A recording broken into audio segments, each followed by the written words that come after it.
Bonsoir à toutes et à tous et bienvenue dans cette troisième mi-temps spéciale. Elle est dorée cette troisième mi-temps ce mardi soir, puisque vous le savez, on l'a beaucoup annoncé et on va le faire pendant un peu plus d'une heure. Nous allons annoncer tous les nommés aux Oscars Midi Olympiques 2023 et je suis en compagnie du gratin du rugby avec Emmanuel Massicard et Philippe Austric. Bonsoir messieurs. Bonsoir Salut, à tous. Vincent. Voilà, donc vous avez compris, vous les voyez rarement sur Twitch. C'est la première fois d'ailleurs pour Philippe. Parce que voilà, je l'ai dit, on va parler des Oscars et ce sont eux qui gèrent au Midi Olympique les cérémonies des Oscars. Puisque le 23 juin prochain, la 70e, messieurs, cérémonie des Oscars va se tenir à Paris, dans la capitale. Emmanuel, on va commencer avec toi. Que représentent de manière un peu large pour le rugby, pour le ballon ovale français et mondial, j'ai envie de dire, ces Oscars Midi Olympiques? C'est nos Oscars, c'est le ballon d'or du rugby. Tout simplement, c'est 70 ans de trophées. Depuis 70 ans, on remet des trophées Midi Olympiques à créer cet événement pour honorer les joueurs français. On a un Oscar d'or, bronze et argent chaque année. Derrière, on en parlera tout à l'heure, on a enrichi ces palmarès, on s'est étendu au monde. Il y a des trophées pour les filles, il y a des trophées pour les jeunes espoirs. Voilà, c'est 70 ans d'histoire, ça correspond à l'histoire de Midi Olympique et ça correspond également à l'essor du rugby français tout simplement, de nos championnats. Et on le verra dans le palmarès, tous les plus grands joueurs français ont eu un jour ou l'autre, et certains à plusieurs reprises, l'Oscar. Oui, parce que je l'ai dit, vous le voyez sur votre écran, nous allons annoncer les 30 nommés pour l'Oscar Or, tout d'abord, et bien sûr les 4 catégories, comme tu l'as dit, Oscar Espoir, Féminin, Monde et Europe. Philippe, voilà, tu diriges un peu, tu organises ces soirées. Absolument. À quoi on peut s'attendre le 23 juin prochain pour cette soirée, cette 70e cérémonie? Un feu d'artifice, tu vas voir. Non, historiquement, une belle soirée, parce que les Oscars Olympiques, c'est toujours la grande et belle soirée du rugby français, international aussi. 70e, évidemment, il y aura des surprises. Il y aura alors 500 convives, une centaine de joueurs anciens, actuels, et puis il y aura forcément des surprises. On va rassembler quand même, il faut le dire tout de suite, un 15 champions du monde. Voilà. C'est pas le 15 meilleur des champions du monde, mais c'est un 15 de champions du monde composé de joueurs qui ont eu un rôle pendant les différentes Coupes du Monde. Donc il a fallu équilibrer, mais il y aura des Australiens, il y aura des Anglais, il y aura des Sud-Africains, il y aura forcément des Boks et surtout des Néo-Zélandais. Bien sûr, bien sûr. Il y aura surtout des stars, beaucoup de jeunes, beaucoup de surprises. Et puis on va mettre du glamour, on va mettre des paillettes, on va mettre des personnalités du monde du rugby. Forcément, on va faire un événement. Voilà. Un événement comme depuis le début. Il parle d'un 15 des champions du monde, c'est pas n'importe quel 15 des champions du monde. L'année dernière, on avait eu la chance de rassembler à Paris pour ces Oscars, pour la 69e édition, les 8 capitaines champions du monde, chose qui n'avait jamais été faite. C'est Philippe et ses équipes qui avaient eu le bonheur et la folie d'organiser cet événement. Cette année de la Coupe du Monde, on dit non, il faut faire encore plus fort. Donc là, on aura une équipe parmi les plus belles des champions du monde. Tous les goûts sont dans la nature, il manquera pour certains, il manquera ici un joueur ou un autre, on pourra débattre, mais seront présents à Paris avec nous 15 champions du monde qui composeront du numéro 1 au numéro 15 notre équipe de rêve, tout simplement. Plus de 1000 sélections. Ah, c'est une info quand même. Voilà, 1000 sélections en 15 joueurs quand même, il faut les faire. Plus de 1000 sélections au total, puisqu'on sera un peu plus. Et puis, on va avoir les Oscarisés français qui ont eu, Emmanuel a touché un mot. On a une trentaine d'Oscarisés français qui ont gagné plusieurs fois, encore en vie, et qui seront pour la plupart tous là, des grands noms de ce sport formidable, c'est vrai qui ont fait l'histoire de ce jeu, l'histoire du 15 de France. Là, très clairement, ce sont nos Oscars de légende. On va récompenser et honorer les joueurs qui, dans l'histoire, dans ces 70 ans d'histoire, ont reçu un jour le trophée. On peut le dire, comment ils vont voyager? Parce qu'on a monté tout autour. Oui, on a monté une opération incroyable, on peut le dire aussi avec la SNCF, qui est partenaire de la Coupe du Monde. On a ces wagons de légende. Donc, au départ de Toulouse, Pays Basque, qui nous rejoint Bordeaux avec des TGV spéciaux. pour que tous les joueurs puissent être réunis sur Paris, avec des chefs, avec tout le monde va monter à la capitale, comme on dit. Bah oui, dans la capitale, bien sûr. À la capitale. C'est obligatoire. Avec des joueurs de plusieurs générations. Et c'est ça qui est sympa, parce que comme dit Emmanuel, c'est à la fois l'élite du rugby français qui va être rassemblée à Paris et accueillie par l'élite du rugby mondial. Alors je ne vais pas tout donner, mais il y aura vraiment beaucoup d'innovations, on va tenter, de surprises tout au long de la soirée. Quand t'en parles, on sent que tu te retiens de lâcher quelques noms quand même. On sent que c'est un peu obligatoire aussi. Je ne retiens pas. Ce que je veux créer surtout, c'est le désir et l'envie que le 23 au soir, tout le monde sera branché sur notre site et sur nos différents canaux pour tout savoir. Mais je préviens tout le monde, il va y avoir des surprises, il va y avoir de l'action, il va y avoir des noms, il va y avoir de belles paillettes. Voilà. Ouais, la première des belles paillettes, c'est aussi quelque chose qu'on peut vous annoncer. Pour les 70 ans, on aura un nouveau trophée et qui va représenter mieux que jamais le rugby français. Et ce trophée, il va marquer les esprits. On peut déjà vous l'annoncer. Ça sera une surprise. Vous pouvez payer très cher, torturer Philippe comme vous voulez. Il ne vous donnera jamais d'informations là-dessus jusqu'au 23. Mais soyez très clairs. Soyez au rendez-vous parce que le trophée va faire marquer les esprits et le plateau également. Oui, donc on l'a compris, messieurs, le 23 juin prochain, la soirée sera exceptionnelle. Des paillettes comme tous les ans, j'ai envie de dire, parce que tu en parlais, Emmanuel. Pour dire quelques noms, quand même, l'année dernière, il y avait Richie Mako qui a mangé à côté de Sia Colissi, Martin Johnson ou autre. Donc c'était pas rien, forcément.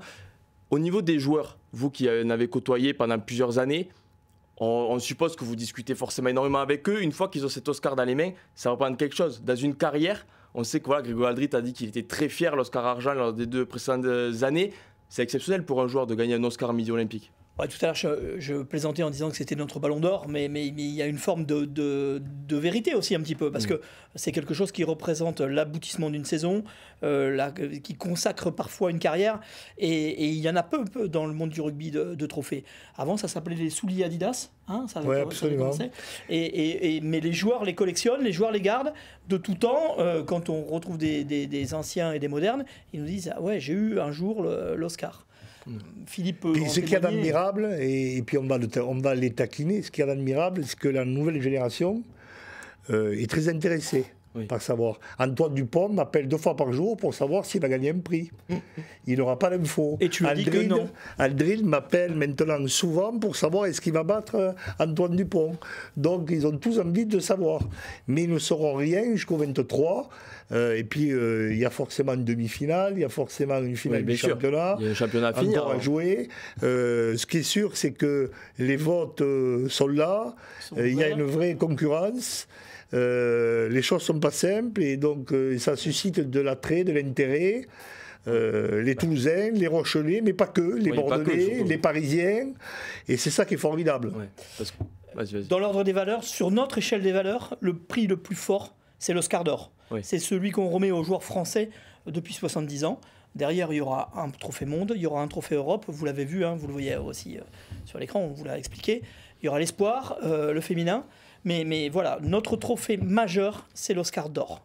Et celui-là, il suscite beaucoup de convoitises et il y a beaucoup de joueurs qui aimeraient l'avoir cette année. Oui, puisqu'on peut dire aussi qu'avec Emmanuel, on a voulu aussi honorer les féminines. Oui, bien sûr. Et les féminines aujourd'hui, c'est pas le dernier des Oscars. Non. Il vaut autant que le garçon.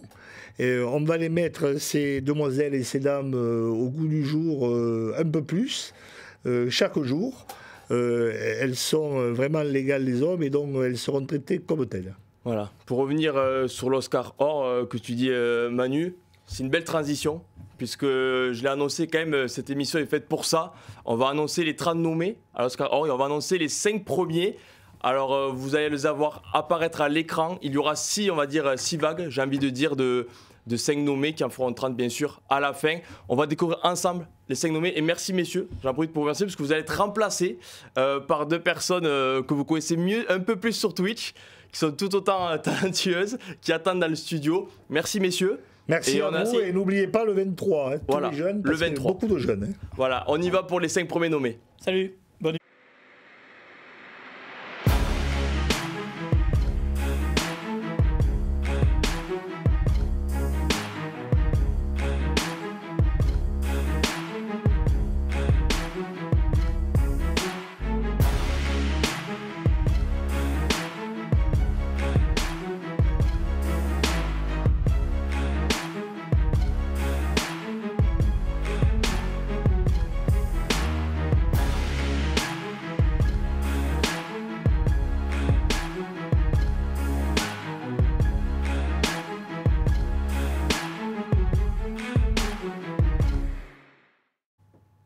Voilà, on a vu les 5 premiers. Et je l'ai dit, 3 Rochelais, Grégory Aldrit, Winnie Antonio et Jonathan Danty qui composent ce quintet gagnant.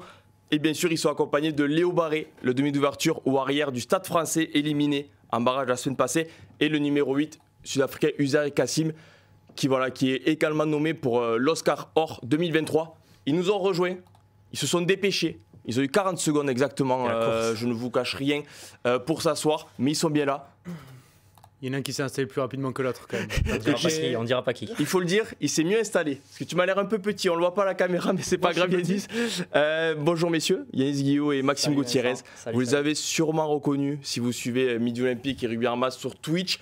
Et si vous êtes nouveau, vous prenez plaisir à les voir, parce qu'on ne se lasse jamais de les voir. Messieurs, on va commencer directement. Emmanuel et Philippe ont fait le boulot pour nous donner envie d'être le 23 juin. Ouais. On a envie d'être dans une vingtaine de jours, un peu moins, pour être dans la capitale et cette grande soirée. Messieurs, 3 Rochelais, c'est noté sur l'écran, je vais commencer avec toi Yanis.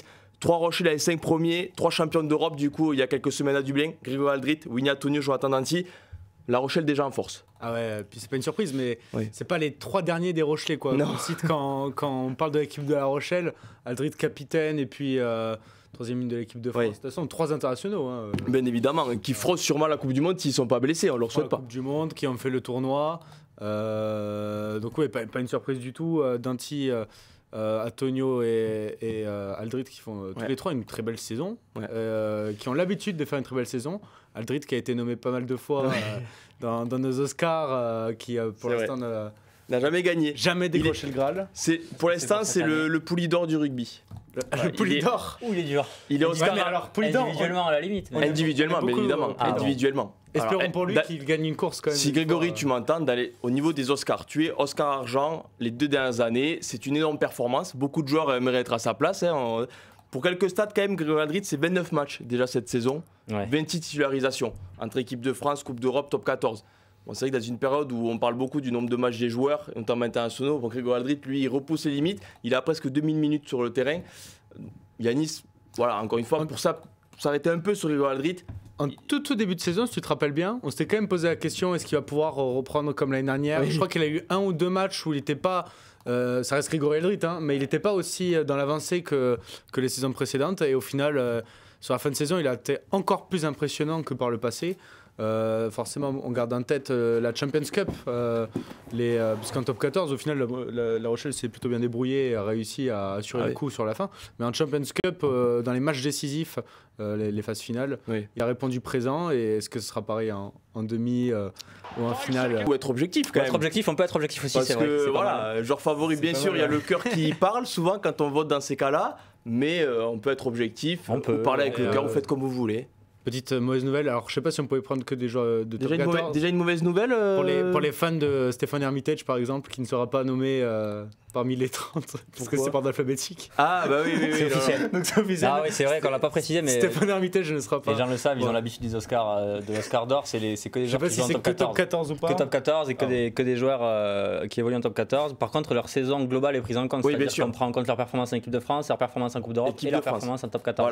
Voilà. Donc voilà, tous les matchs qu'ils ont joués. C'est pour ça que Grégory Aldrit, quand il a joué 29 matchs, ces 29 matchs ont compté dans la décision. Et on ne parle pas évidemment que de joueurs français. C'est-à-dire qu'il y aura peut-être des joueurs, et on l'a vu déjà avec Kassim, il y a des joueurs internationaux. Un mot avant de passer aux 5 prochains, parce que je pense que le chat est pressé de découvrir les 30, déjà c'est normal. Sur Léo Barré, Yanis et Max aussi, ils découvrent aussi Marcoussis, parce que de mercredi à vendredi, il y a un stage de 23 joueurs ont été retenus pour rester à Marcoussis, et il en fait partie. Alors forcément, il n'y a pas Astoy, il n'y a pas Jalibert, il n'y a pas Inta, puisqu'ils sont en demi-finale avec leur club. Il y avait moins de demi d'ouverture. Mais c'est quand même une récompense du jeune Parisien Yanis qui s'est quand même installé, j'ai envie de dire, dans la 15 de départ, autant à l'arrière que presque à l'ouverture à la fin. Ouais, presque à l'ouverture sur la fin, même si Joris Second a gardé sa place lors du barrage. Mais c'est vrai qu'il a cette polyvalence qui aide et qui plaît beaucoup aussi au staff du 15 de France, la polyvalence en général. Donc on imagine que ça joue en sa faveur. Quand Second avait été appelé en Australie, là c'est Barré qui a appelé, donc c'est une petite passation de pouvoir aussi peut-être au Stade Français. En effet, Barré qui est un ouvreur qu'on commence à connaître depuis cette saison, qui avait déjà montré des bribes de son talent la saison dernière, et qui là s'impose un peu. C'est un joueur que j'aime bien, moi, en plus. C'est un mec qui amène du jeu, de la fluidité. C'est un ouvreur moderne. Ouais, c'est ça. Et puis là, la polyvalence, comme je dis, aujourd'hui, la polyvalence, elle est importante. Alors forcément, il y a beaucoup de 10 aujourd'hui qui peuvent jouer arrière. Mais pour l'avoir su avec les moins de 20 ans, tout ça, il a toujours été un peu au-dessus dans ses générations. Lui aussi passé par Massy. Comme beaucoup de joueurs du Stade français, forcément, on pense peut-être qu'ils y seront après, mais les Sekou Makalou, Yacouba Kamara aussi, qui est à Montpellier aujourd'hui, mais qui est aussi passé par Massy, et qui sont en équipe de France, qui ont été retenus. Il fait partie de cette formation massicoise et il prouve aussi. Lester Etienne, qui a été appelé à l'équipe de France en 2020 par Fabien Galtier déjà. La formation massicoise qui, même si le club descend en national, continue de former des très bons joueurs, notamment dans la région parisienne. Et donc, Léo Barré, très gros talent, avec Delbouis aussi, au centre du Stade français, qui a été appelé en bleu plusieurs fois cette saison. On n'est pas encore AD. On n'est pas encore AD, on verra si. Non, on verra. S'il est nommé. Mais Max, est-ce que dans le chat déjà ça parle beaucoup des 5 premiers nommés? Non, ce qui est intéressant, c'est qu'il y a déjà un commentaire sur Antonio. C'est vrai, il y a déjà un pilier qui est nommé parmi les favoris, en tout cas les nommés aux Oscars d'or. Les piliers, c'est pas les joueurs qu'on voit le plus sur le terrain, on va pas refaire l'histoire. C'est dur de rivaliser pour eux sur des récompenses individuelles et tout ça.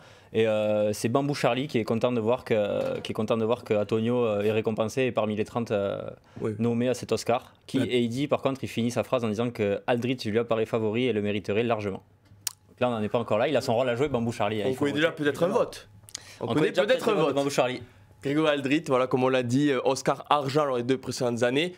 Et il est important de rappeler, puisque je ne l'ai pas fait depuis le début de l'émission, les 4 derniers Oscars or ont été remportés par un certain demi-mêlée du Stade Toulousain, Antoine Dupont. Voilà, donc peut-être que Grégory Aldrit va peut-être battre son grand ami cette année. Messieurs, si vous le voulez bien, on va en découvrir 5 autres. Oscar or. Du numéro 6 au numéro 10 du coup. Et on va partir de suite avec le magnifique habillage fait par Baptiste Barba. On y va et on va découvrir les 5 prochains.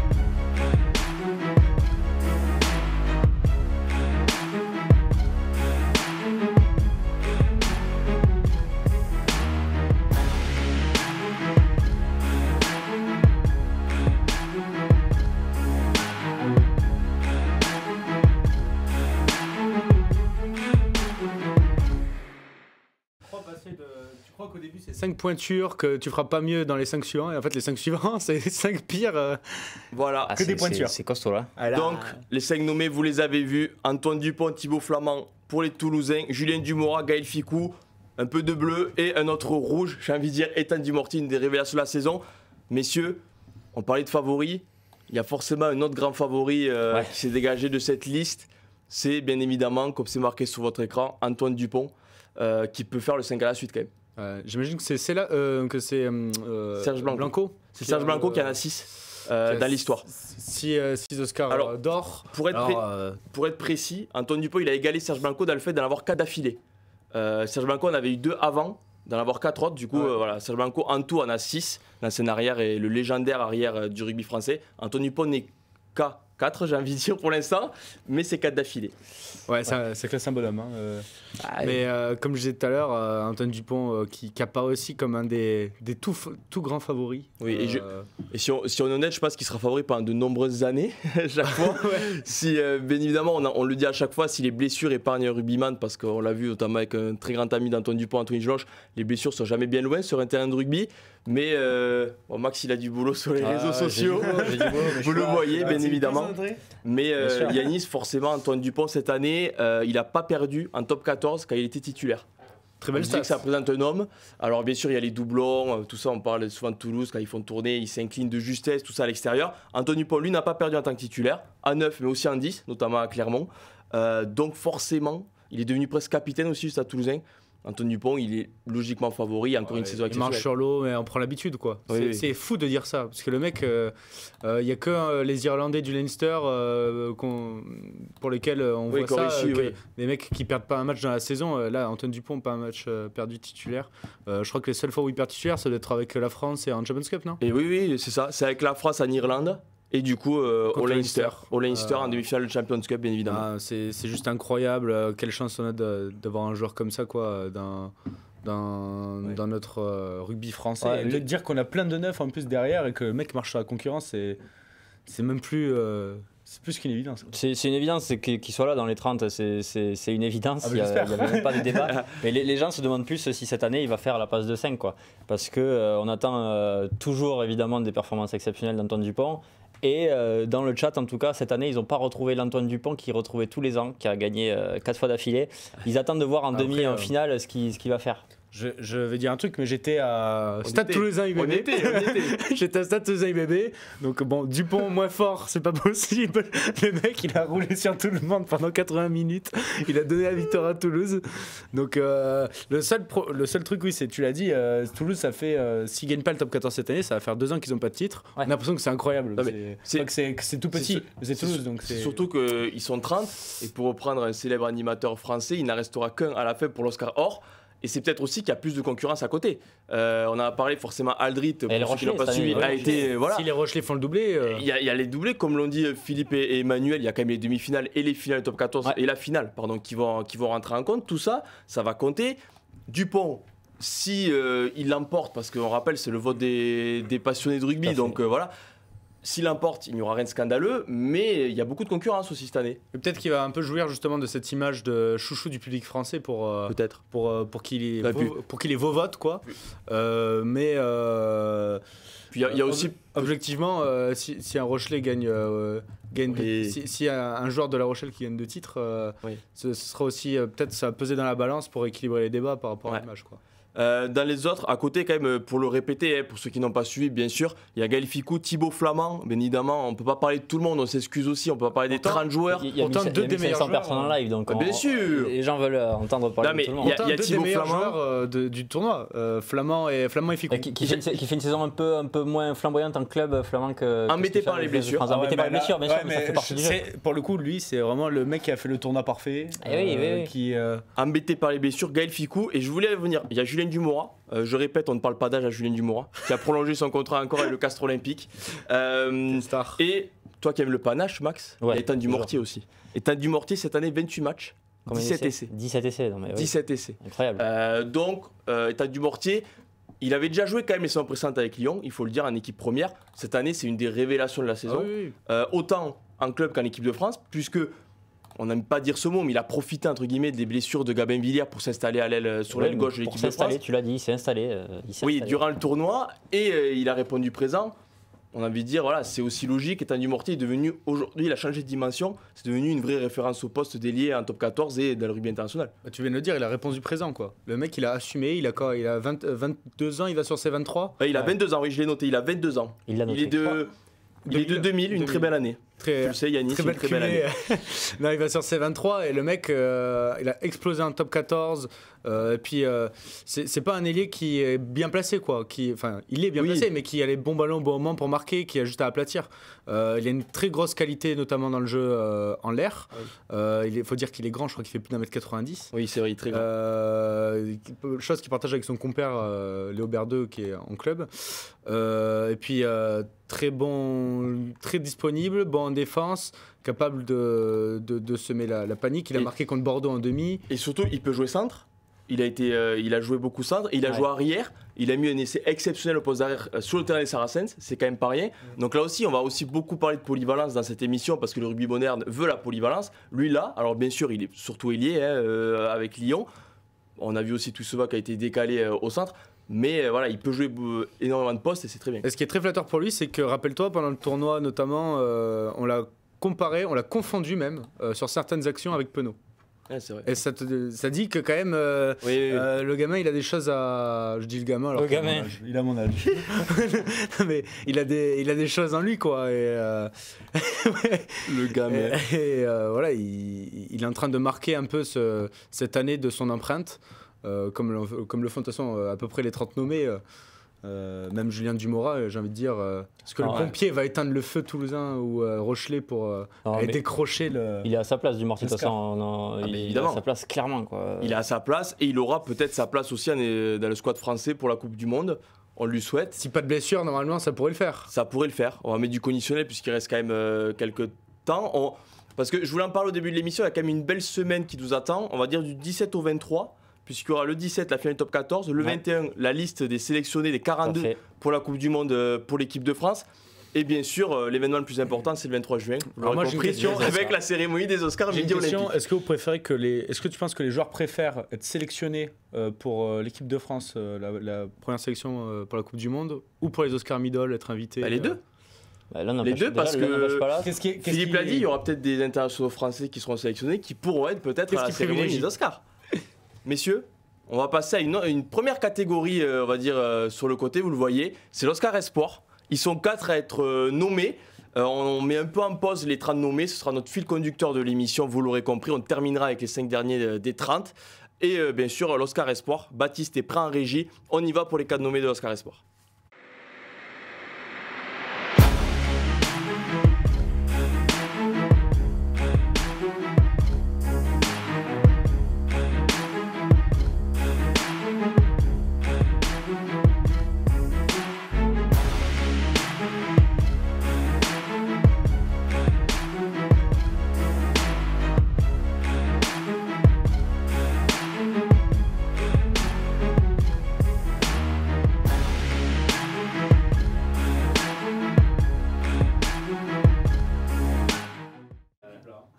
Voilà, les 4 nommés pour remporter l'Oscar Espoir. Je le répète, Emilien Gaëton, Léo Barré, Louis Bielbiarré et Baptiste Jonot.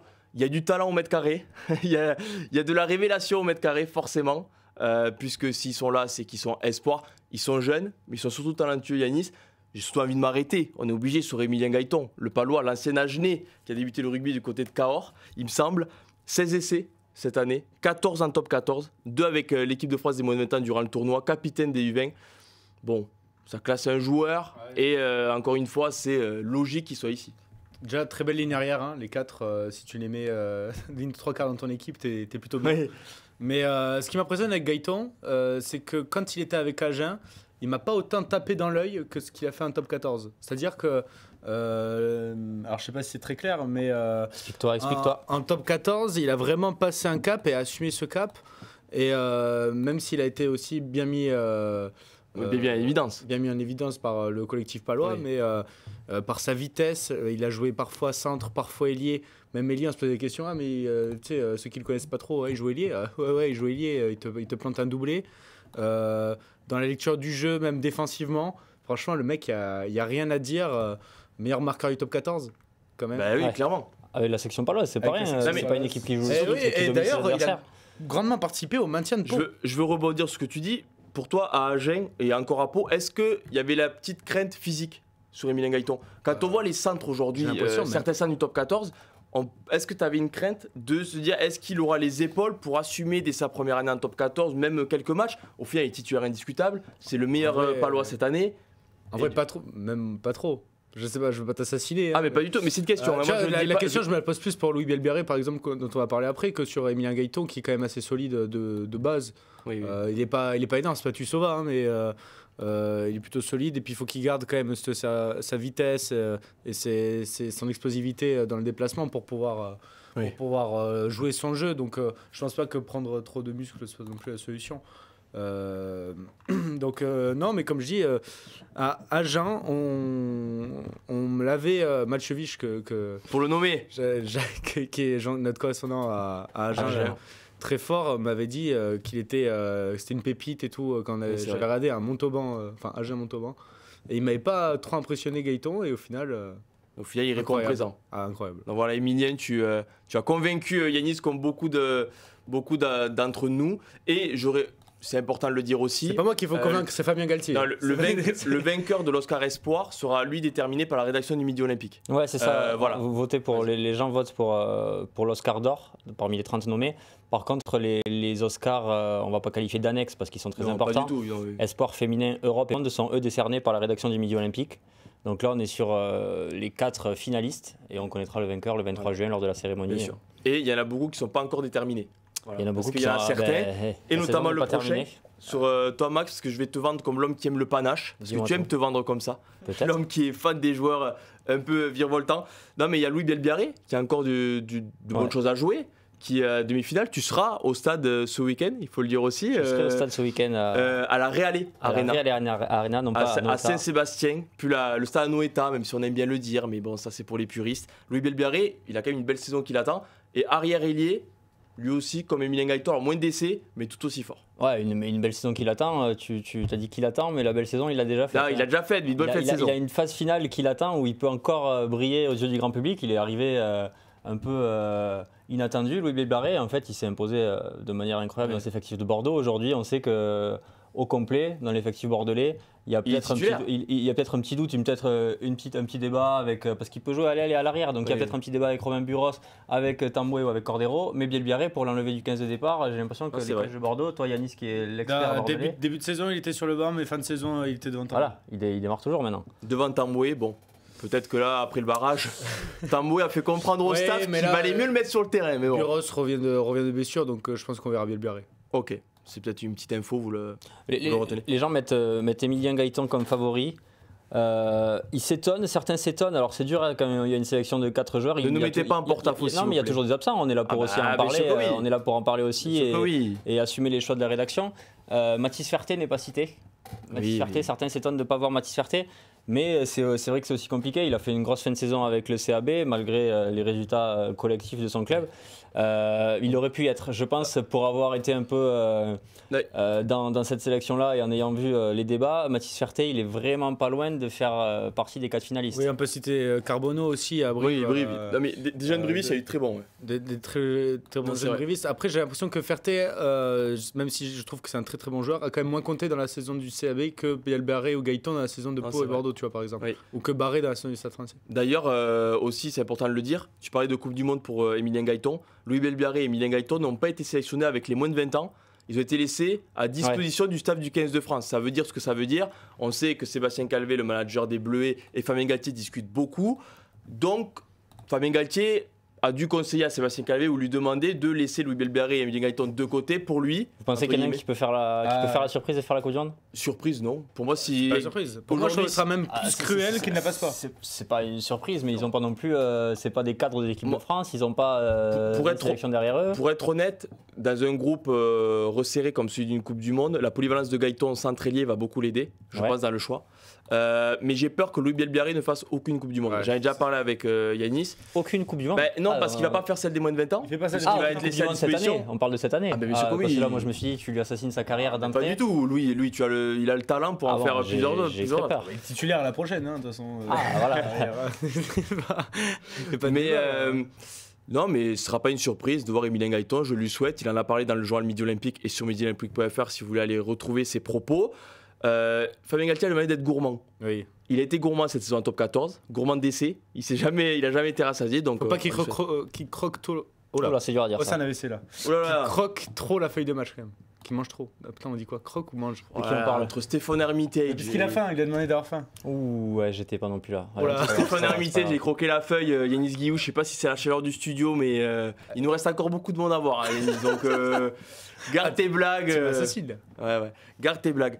Messieurs, Oscar Espoir de côté, avec ces 4 nommés, que je répète, Emilien Gaëtan, Louis Belbiaré, Léo Barré et Baptiste Jou, dont on n'a pas parlé, mais lui aussi. Ouais. Niveau Coupe du Monde, attention à Baptiste Jonot. Même s'il y a du monde en poste de numéro 9, attention à Baptiste Jonot l'élection prochaine. Et on retrouve nos nommés pour l'Oscar Or, les 5 prochains, du numéro 11 au numéro 15. C'est parti.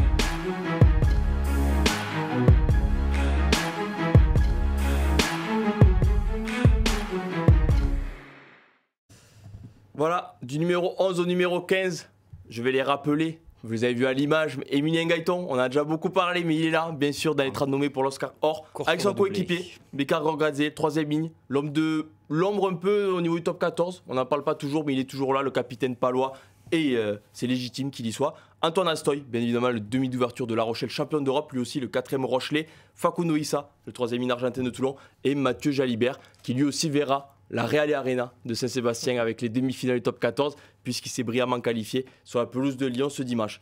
Messieurs, 5 nouveaux, toujours autant de talent, 2 demi d'ouverture. Il y a là, tu me vois arriver, parce qu'il y a 2 demi d'ouverture qui aussi, on va beaucoup parler de Coupe du Monde. Il y aura peut-être que 2 demi d'ouverture de formation à la Coupe du Monde. On sait que possiblement Romain Tamac a une place réservée déjà, mais il y a Antoine Astoy et Mathieu Jalibert pour s'arrêter sur le Rochelet, champion d'Europe. Première saison. On a eu un débat il n'y a pas longtemps sur ça. Oui, on a eu un débat que vous pouvez retrouver sur. Je ne rappellerai pas le score du sondage parce que c'est pas trop à ma faveur, mais bon, c'est pas grave. Antoine Astoy, exceptionnel en finale. Toute la Champions Cup est 100% au pied en finale. La dernière transformation devant quelques Irlandais qui lui voulaient du mal, quand même, il faut le dire. Meilleur réalisateur, du coup, avec 97 points inscrits, 50 en phase de poule, c'est pas rien. Bon, Antoine Astoy, normal qu'il y soit, et il confirme. Lui aussi, odeur section paloise, un peu dans cette sélection, après Gaëto et Gorgadze, l'ancien palois, il a le talent pour être dans un énorme club, sans manquer de respect à la section, un club qui joue les premiers rôles en top 14 en Coupe d'Europe. Ah, quel talent. Puis en plus, il a développé une autre partie de son jeu qu'il avait peut-être moins sa peau. À Pau, il devait prendre beaucoup d'initiatives quand même par rapport à La Rochelle. Peut-être que l'équipe comptait beaucoup plus sur lui pour inscrire des points.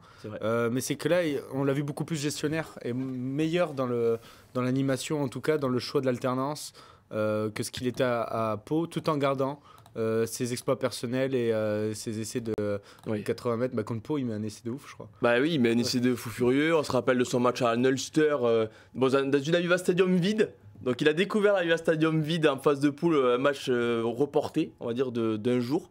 Et il l'a redécouverte en finale, pleine à craquer, avec toutes les couleurs bleues du Leinster. Ça l'a pas trop dérangé, on a envie de dire.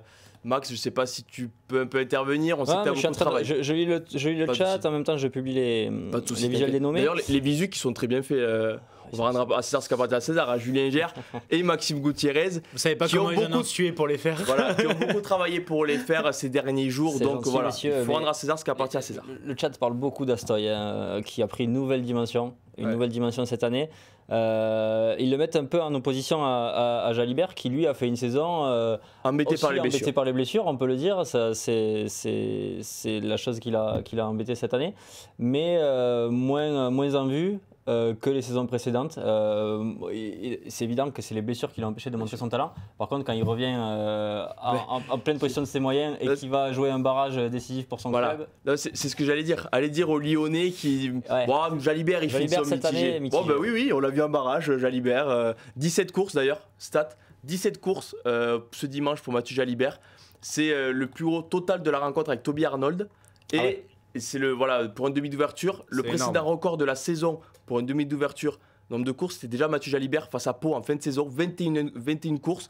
Quand on dit qu'il revient en forme, Mathieu Jalibert, Yanis, toi qui suis l'UBB pour le journal et qui connais très bien l'UBB depuis ta naissance, Mathieu Jalibert, il est encore là et il sera peut-être là aussi à la Coupe du Monde quand même. On les oppose forcément parce qu'il y a une place de numéro 2 en équipe de France. Mais on prend surtout plaisir à les voir jouer les deux quand même. Alors, je connais l'UBB depuis ma naissance. Quand je suis né, l'UBB n'était pas créé, mais c'est pas grave. Non, on les oppose beaucoup. Alors, ces dernières années, c'était plutôt duel Ntamak-Jalibert. Oui. Là, c'est Jalibert-Astoy. Ça prouve qu'aussi, on a un gros vivier du rugby français au poste d'ouvreur. Les deux sont très forts. Les deux, pour faire des choix, c'est très difficile. Et peut-être que Fabien Galtier va faire comme il a fait justement avec Jalibert-Ntamak, c'est-à-dire continuer sur la confiance, faire de la continuité, Jalibert numéro 2, Astoy numéro 3, Ntamak numéro 1, et puis s'il y a des blessures, comme ça change. Mais ils ont un niveau tellement similaire que c'est difficile de les comparer. Astor, il y a beaucoup de progression, on l'a dit, dans l'alternance, même le côté défensif. Même si on voit que Jalibert, contre le Loup, niveau défensif, il s'y est filé comme c'est vrai. Comme un Tabanard. Surtout qu'il faut dire quand même que pendant toute la semaine, on a dû lui dire tu vas avoir un numéro 12 assez costaud. Je sais pas si tu vois qui c'est, qui joue à Toulon avant. Qui a mis 2 KO un mois avant à Chabandelmas. Ouais, voilà. Donc il savait à quoi s'attendre en défense. Il faut le dire aussi parce qu'il a aussi beaucoup été critiqué à ce niveau-là en défense. A raison, hein, quelquefois, à quelques rencontres, il a loupé des plaquages importants. Il a fait le boulot en défense, Mathieu Jalibert, donc voilà. Oui, continue d'élargir sa palette, peut-être. Les deux répondent présents au grand rendez-vous. Et si le débat du chat, c'est en équipe de France, le chat ne les oppose pas vraiment pour le 15 de France, mais il y a quelque chose qui revient, c'est aussi la présence de Maxime Lucu dans ce 15 de France, qui est un atout peut-être pour Mathieu Jalibert, pour sa place à lui. Surtout quand on voit que Mathieu Jalibert ce dimanche avant le barrage, il dit que Maxime Lucu est comme un grand frère pour lui, donc j'imagine autant en dehors que sur le terrain quand même, parce que Lucu, c'est un vrai patron, donc voilà, forcément, à côté. On l'a encore vu ce week-end, Maxime Lucu, vrai patron. On va aussi, un dernier mot avant de passer à l'Oscar féminin. Voilà. Un mot pour les passionnés de la grande mêlée, comme nous. Gorgadze. Gorgadze et Sto Facundo Issa aussi. Ah oui, bon, les deux. Alors, les deux, oui, c'est vrai. Alors j'avais retenu Issa, mais c'est vrai que Beka Gorgadze. Gorgadze, en fin de saison, il m'a rapporté des points. Ah oui, c'est vrai. Et c'est vrai qu'on l'a souvent mis, je l'ai souvent mis en plus, c'est vrai. Beka, si tu m'entends, je m'excuse, hein, parce que physiquement, je pourrais pas lutter de toute manière. Non. Donc, messieurs, Facundo Issa, on va s'arrêter sur Facundo Issa, si vous le voulez bien. Dans une saison toulonnaise, avec une Challenge Cup, mais aussi décevante en top 14, il faut le dire, il y a les Toulonnais qui n'ont pas vu les phases finales, avec l'effectif qu'ils ont. Alors oui, aussi, il y a les blessures, mais il y a quelques matchs qu'ils auraient pu gagner, qui n'ont pas gagné, forcément ça coûte cher à la fin. Facundo Issa, lui, il est toujours là, 29 ans, le troisième in argentin, qui lui aussi verra peut-être la Coupe du Monde avec les Pumas, on lui souhaite. Bon, ça fait des points à la grande mêlée et ça montre aussi que sur le terrain, ça casse des plaquages et ça fait des différences quand même. Je crois qu'il faisait partie des mecs que le maître, il avait un peu critiqué à l'image de Ben Etzebeth, comme quoi c'est vrai. Il est payé beaucoup par rapport à ce qu'il jouait, puisque les Argentins et les Sud-Africains ont des sélections pendant l'année. Et avec les blessures, mais Facundo Issa, il est exceptionnel. C'est un passé à Toulon. Ouais. À Toulon, en fin de saison, ça m'a un peu surpris même. Des fois, il a été sur le banc. Ouais, ils aimaient bien le match sur le banc. En sortie de banc, ils aimaient bien. Des matchs où Toulon était en difficulté, on attendait qu'il rentre pour les délivrer. Quoi. Il a subi une petite blessure à la fin de la saison, ce qu'il a un peu éloigné des terrains. Et puis, je pense qu'à la fin aussi, alors en finale Challenge Cup, j'y crois pas, mais le dernier match contre Bordeaux. Bon, quand t'as Mathieu Bastaro et Sergio Parissé qui vont prendre leur retraite, il y avait le truc des Gifs aussi. Voilà, on va dire qu'il reste plus qu'une place pour la troisième ligne. Voilà, t'es obligé de rendre hommage à ces grands joueurs du rugby français international. Donc bon, Facundo Issa était sur le banc. Et puis, ça nous faisait plaisir de mettre un super sub. Voilà, on dira ça. Pour les passionnés de la grande mêlée. C'était un petit cadeau. C'était 30 points, 35 points, 40 points x 3. Bon, on n'est pas très bon en maths, mais ça dépassait les 100 points souvent. Il a vraiment fait des matchs d'assassin et ça fait. Il y a eu beaucoup de matchs, notamment en milieu de saison, au moment où Toulon commençait à aller mieux, où on voyait que Facundo Issa, il tirait cette équipe. Oui, c'est vrai. Il tenait cette équipe, c'est vrai. Et puis lui, voilà, c'est vrai que pendant le tour de destination, quand Charles Olivon n'est pas là, lui, il est là, puisque les Argentins ont des sélections décalées, mais il était là. Messieurs, autre catégorie, l'Oscar féminin, désormais après l'Oscar Espoir, les 4 nommés pour l'Oscar féminin. On y va.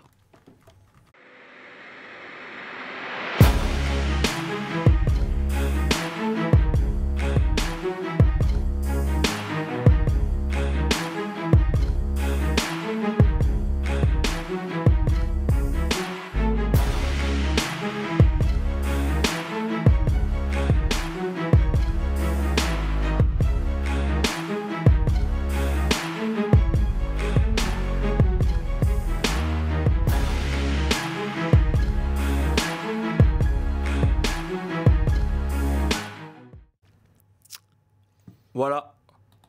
Ah, petit problème de caméra, mais on est là. Voilà les 4 nommés pour l'Oscar féminin. Voilà les 4 joueuses qui nous ont fait vibrer le plus cette saison. Il y en a eu plusieurs. On sait que sûrement vous avez pensé voilà, Caroline Drouin ou Émilie Boulard.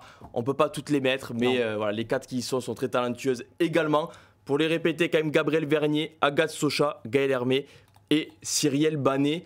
On va commencer avec la Centre de Blagnac. Gabrielle Vernier, avec toi Yanis, meilleure joueuse du tournoi 2023. On rappelle, les Bleus malheureusement ont encore une fois échoué face à l'Angleterre. Le plafond de verre, là. Voilà, le plafond de verre à Twickenham. Une seconde mi-temps exceptionnelle dont on se rappelle encore. Une première mi-temps dont on n'aimerait pas se rappeler. Dommage. Face à l'Angleterre. 30 points encaissés, c'est beaucoup trop face à une équipe anglaise qu'on connaît aussi depuis des années, qui a été battue en finale de la Coupe du Monde la semaine dernière par la Nouvelle-Zélande, mais il fallait vraiment s'y filer pour les battre.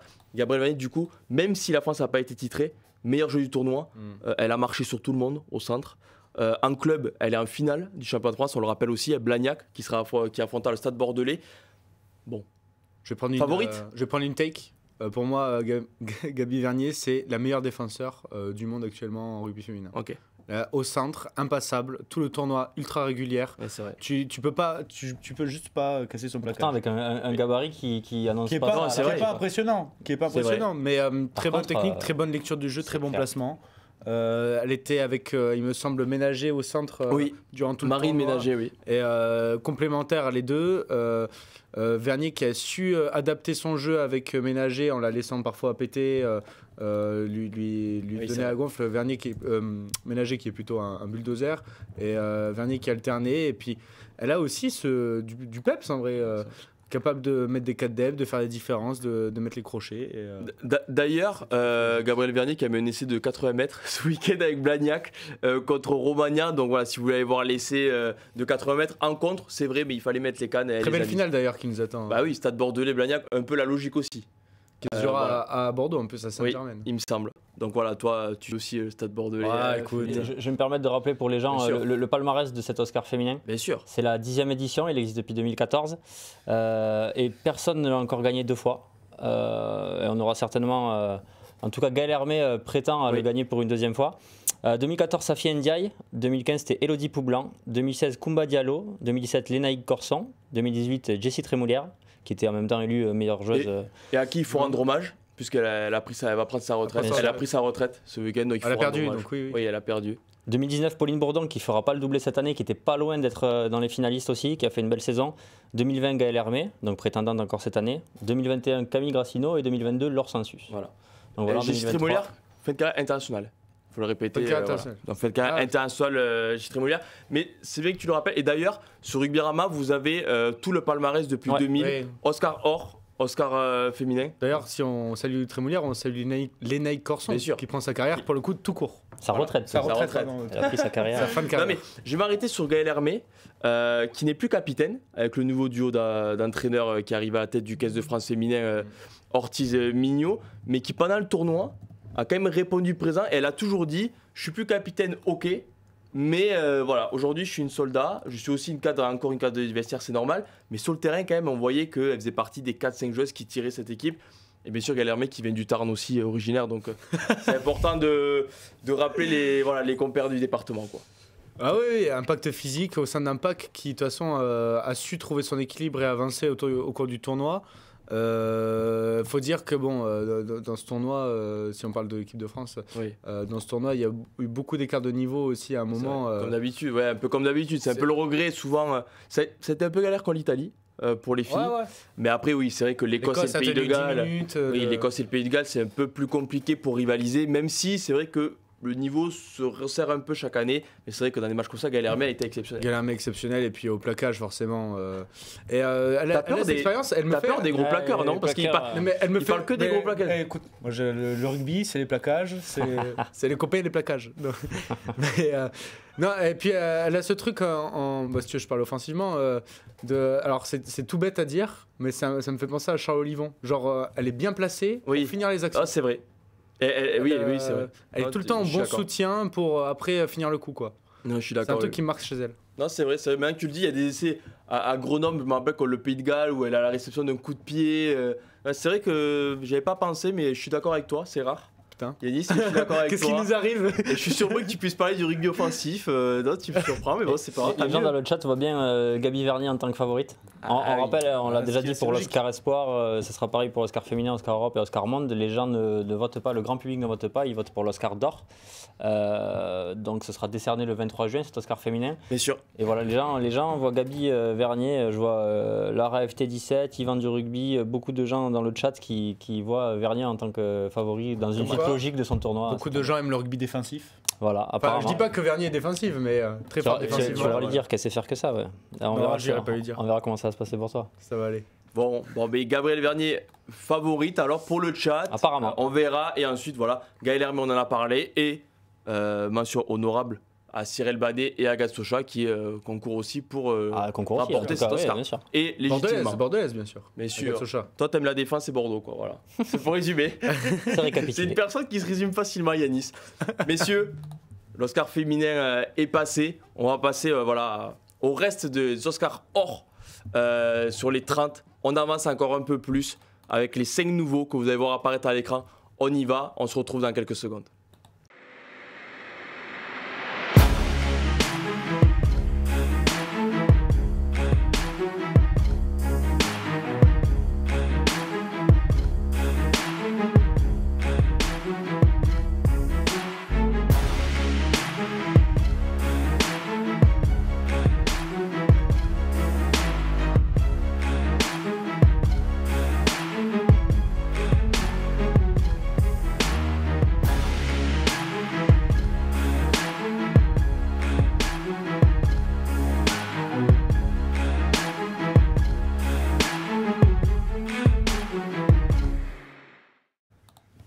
Bon, c'est quoi ce casse-tête alors, on va pas se mentir, on les découvre pas non plus, hein, les nommer forcément, mais il y a des groupes de 5 qu'on voyait pas venir. Et c'est vrai que parfois, on se dit, oula, va falloir parler de tous quand même parce qu'il y a du talent. Alors, bien sûr, Nolan Le Garec, Camille Lopez, Maxime Lucu, Sekou Makalou, Emmanuel Meafou. Bon, 2 demi de mêlée, 1 demi d'ouverture. Tu fais une équipe de rugby à 5 là, tu fais un tour de rugby à 5, c'est. Bon, ouais. T'es plutôt complet là. C'est pas mal là. Alors, toi qui aimes la défense, Yannick, je te mets contre Meafou, si tu veux bien. Et on verra. Ouais. Je le prends en jambes. Oui. Makalou, tu le rattrapes pas à la course et bon, mais au moins c'est réglé, il n'y a pas besoin de prendre aux jambes. Non, mais voilà, vous les avez vus, les 5 nouveaux du 16e au 20e. On continue d'avancer, il y a toujours autant de talent, messieurs. On va s'arrêter un peu sur Camille Lopez. Je veux bien qui est considéré par certains comme le meilleur joueur du top 14 cette année. Quelle saison? C'est le joueur le plus étoilé en tout cas. Le plus étoilé du middle. Je l'ai noté, il a passé 7 drops. Camille Lopez cette année, on sait que c'est son geste un peu préféré, mais à Bayonne, la surprise de l'année, les Bayonnais qui jusqu'à la dernière journée ont cru au top 6, les promus basques qui ont surpris tout le monde, et à la fin ils ne nous surprenaient plus parce qu'ils avaient une demi d'ouverture de classe internationale. Camille Lopez, peut-être certains à 34 ans le croyaient un peu fini, mais non, il a quand même quelques restes en termes de rugby. Plus que des restes là, puis dès les premiers matchs en plus de préparation, j'ai la chance de faire deux matchs de préparation de Bayonne. Le mec c'est direct le patron. On pensait qu'avec Machonneau ils avaient formé la charnière de patron. Oui, c'est vrai. Rouette a plutôt beaucoup joué. Et Lopez a pris les choses en main. Combien de points il a fait gagner à Bayonne? Non, c'est vrai. Sans rigoler. Il a fait gagner d'innombrables points à Bayonne de par ses pénalités à la dernière seconde. On en parlait, mais l'image de Camille Lopez qui offre la victoire à la dernière seconde, ou d'aller dans les 2 dernières minutes, comme le drop face à Montpellier, c'est pas à la fin. Mais combien de fois vous avez reçu un truc Birama Lopez avant la victoire à Bayonne? Non, mais il y a la pénalité contre le Stade Français, il y a ce drop contre Montpellier, il y en a plein des matchs contre Clermont, son ancien club, comme un symbole où il offre sa victoire. C'est vrai que Camille Lopez, c'était le. Oui, c'est vrai que considéré par certains et même par moi au final comme le meilleur joueur du top 14 cette année. Quand on voit son niveau et sa régularité, il a joué quasiment tous les matchs quoi.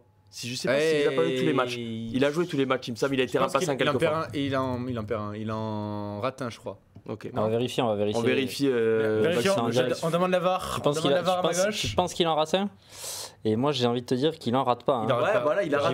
Non mais il a été remplacé en quelques fois et peu de fois, il me semble 23 fois titulaire Camille Lopez. Et puis tu vois, c'est le mec, on se dit, parce que tout très bon joueur de rugby qu'il est, c'est pas le mec au physique le plus énorme de l'histoire. On va même plutôt dire qu'il a. Non, c'est vrai. On dirait peut-être pas qu'il est joueur professionnel de rugby. Mais il a un talent monstre. Non, mais c'est vrai. C'est le compétiteur ultime. Moi, c'est l'image qu'il m'a donné cette année.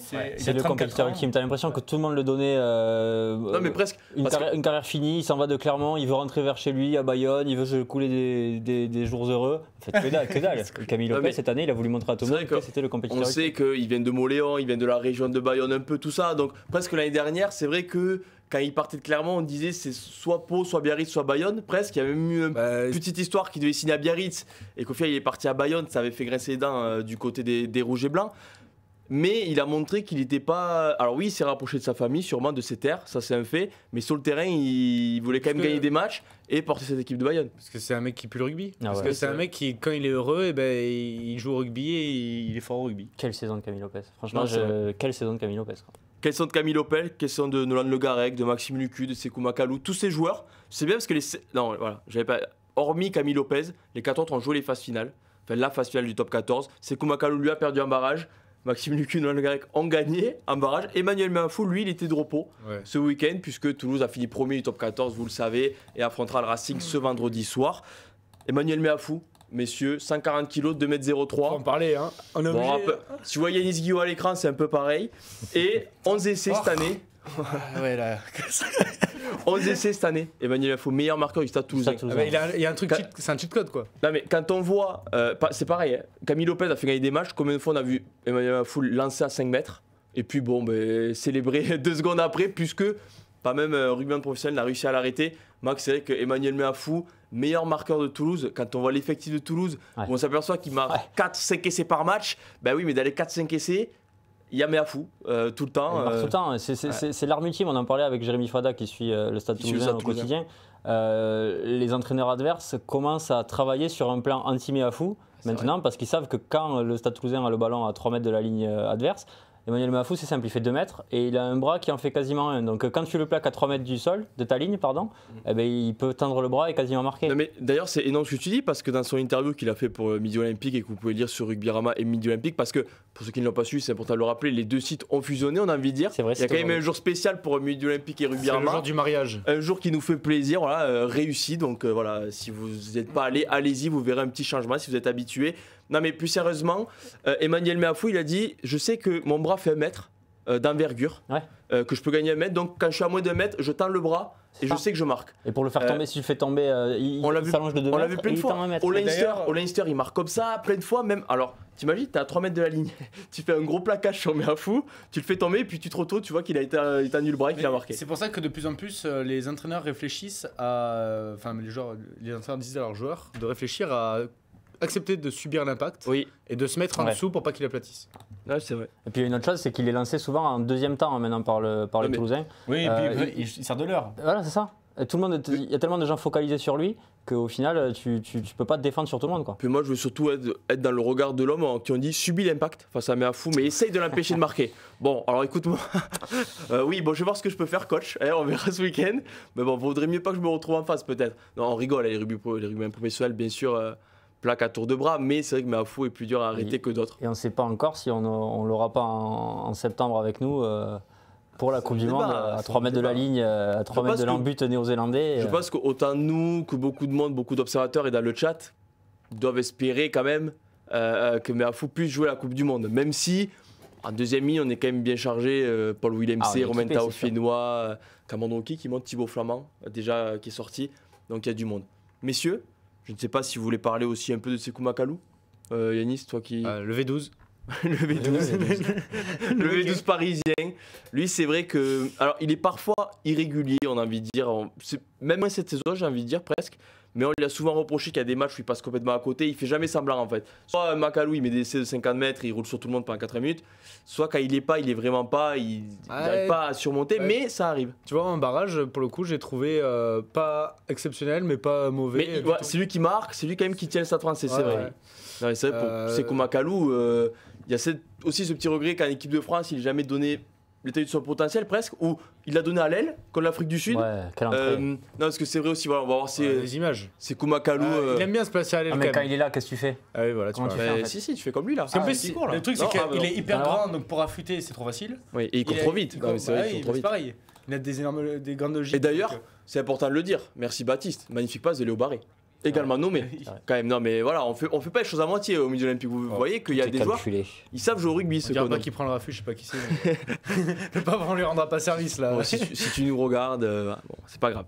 T'es pas le premier, tu seras pas le dernier. Sekou Makalou, comme Nolan Le Garec, ils ont encore pris des dimensions. Tu vois, Nolan Le Garec, c'est vraiment dommage qu'il se soit blessé c'est vrai. en début de saison, parce qu'il était en train de prendre. Il a un rôle maintenant au Racing de vrai leader, de vrai meneur de jeu, alors qu'il est entouré de stars, quoi, complètement.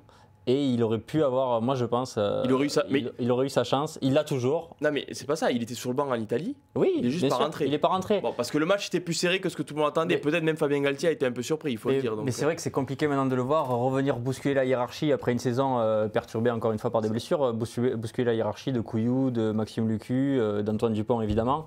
Mais moi je pense que c'est un joueur qui dans l'avenir va vraiment compter pour le 15 de France et évidemment pour le Racing. Et aussi, il a un énorme test déjà vendredi. Ce vendredi face à Antoine Dupont. Voilà, on sait que les duels, les vis-à-vis dans ces matchs-là, c'est important. Je suis obligé d'en parler un peu, mais l'année dernière, voilà, on sait que la demi-finale de Castres, Antoine Dupont avait quand même été bien muselé, notamment par Santiago Arata au plaquage. On sait que dans le Garrick, il aura beaucoup de boulot vendredi. C'est un mec qui a l'habitude d'avoir la pression, d'avoir des responsabilités. Même en U20, il était capitaine. Et, oui, c'est vrai. Il était surclassé au-dessus des autres. Oui, et déjà, il y a des matchs où les U20, à l'image de Belbéré ou Gaëton, par exemple, cette année, ne l'avaient pas parce que il était pris pour les fasciner avec le Racing, je me rappelle à l'époque. Mais c'est un mec qui a l'habitude déjà de ça et qui a une maturité d'un joueur de 30 ans alors qu'il en a 22. Quoi. Voilà, et il fait partie. C'est vrai qu'on a passé des années, et on pourra en parler souvent avec les journalistes midi olympiques, des années à chercher un peu la charnière du 15 de France, tout ça. On en a trop maintenant. Aujourd'hui, c'est vrai que quand on regarde Antoine Astoy, on a presque de la peine pour eux qui ne soient pas arrivés 10 ans plus tôt. Ça manquait de respect aux joueurs qui jouaient il y a 10 ans, mais c'est vrai qu'il y avait un vivier moins important et en demi-mêlée. Dans le Garec, ben oui, mais bon, il y en a d'autres aussi derrière. Il y a eu Baptiste Jonot aussi qui arrive, qui a 19 balais, qui est là. Bon, voilà, il y a vraiment de très bons joueurs. Messieurs, on va passer à l'Oscar Europe. Désormais, ils sont 4 à pouvoir être dans la compétition pour soulever cet Oscar Europe. On les découvre de suite et on se retrouve encore une fois dans quelques secondes, bien évidemment. N'ayez pas peur, on ne part pas.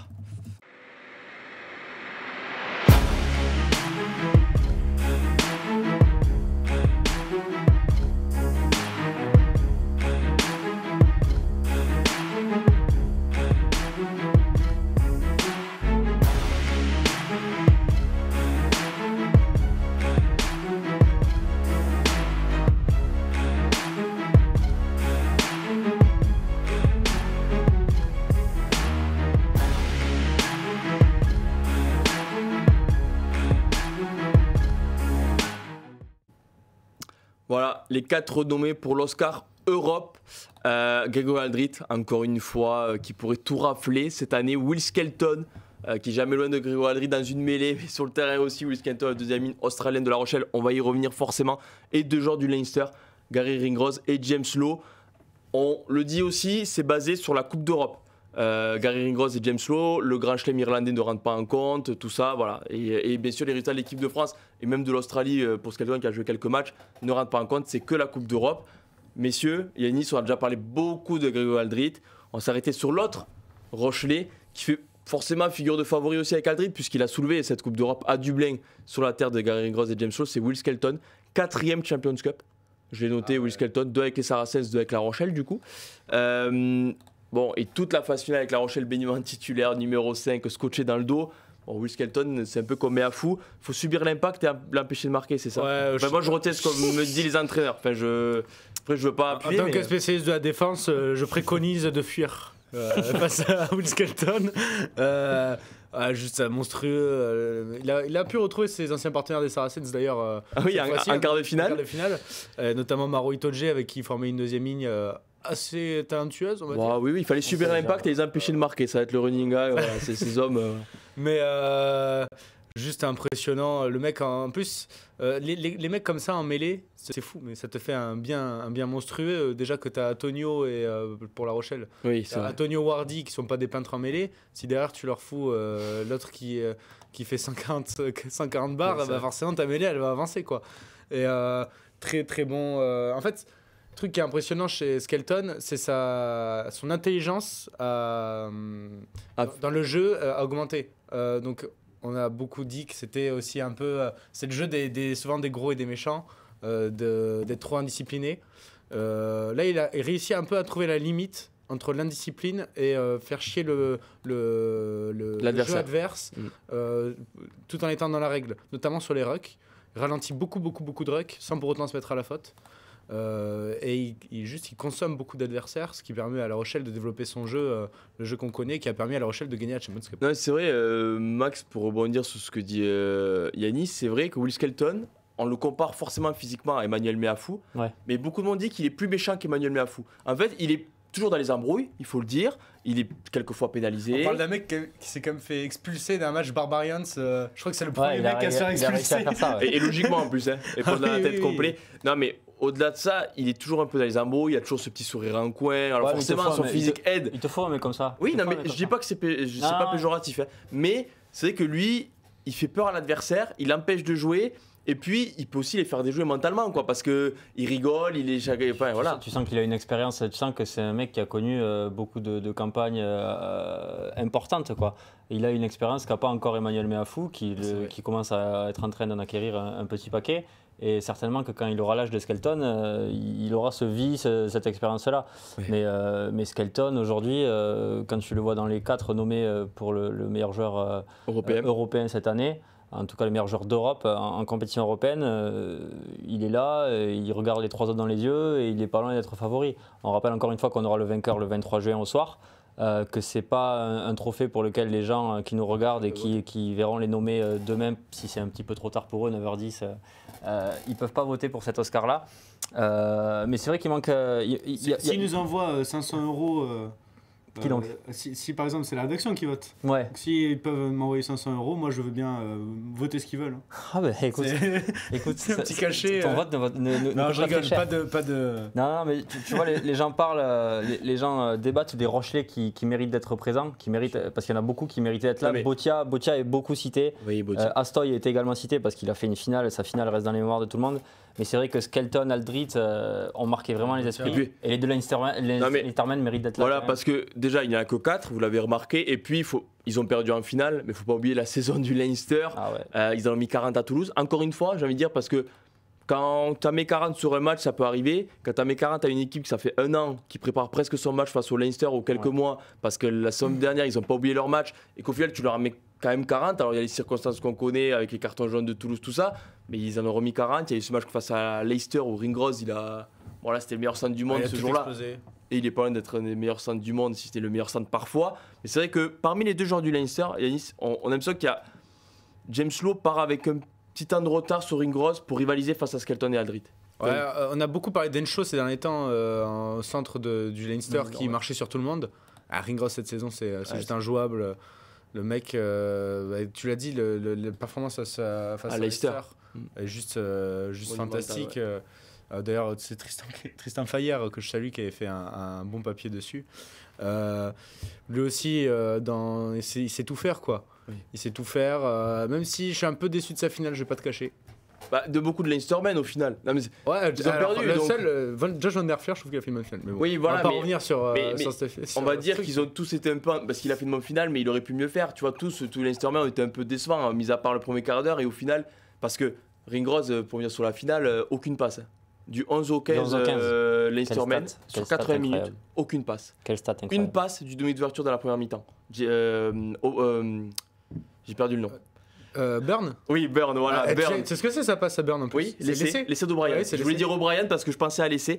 Non, mais une passe dans la mi-temps. Donc voilà, oui, c'est vrai que les arrières ont loupé leur finale, dû à la défense aussi de La Rochelle qui les ont bien muselés. Mais bon, ils étaient un peu en dessous. Mais c'est vrai que Ringrose, sur toute sa saison, on ne peut pas oublier tout ce qu'il a fait. Ouais, Hello, c'est aussi jeu au pied, capacité à...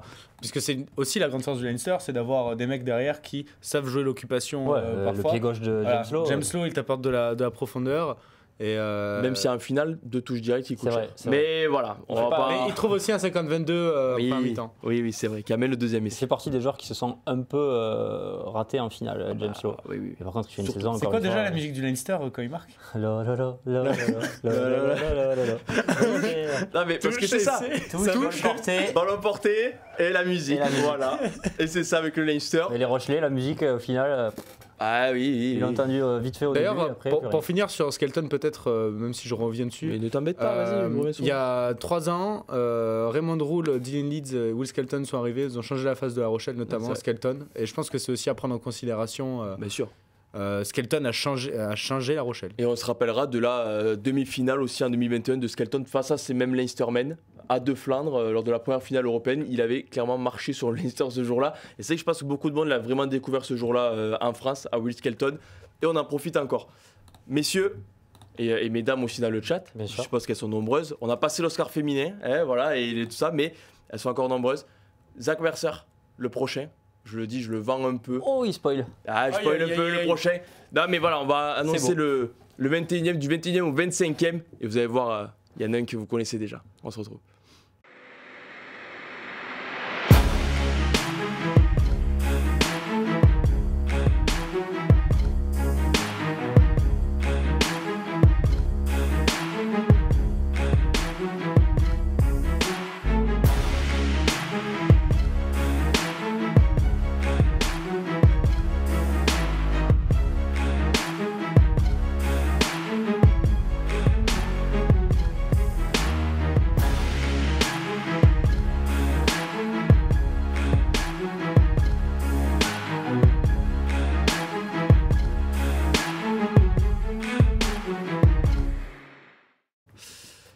Voilà, le premier, vous le saviez déjà. Les supporters montpelliérains, champion de France en 2022, il ne le sera pas cette année, puisqu'il a terminé 11e du top 14, Zach Mercer, pour sa dernière saison. On le reverra plus, enfin, pour l'instant.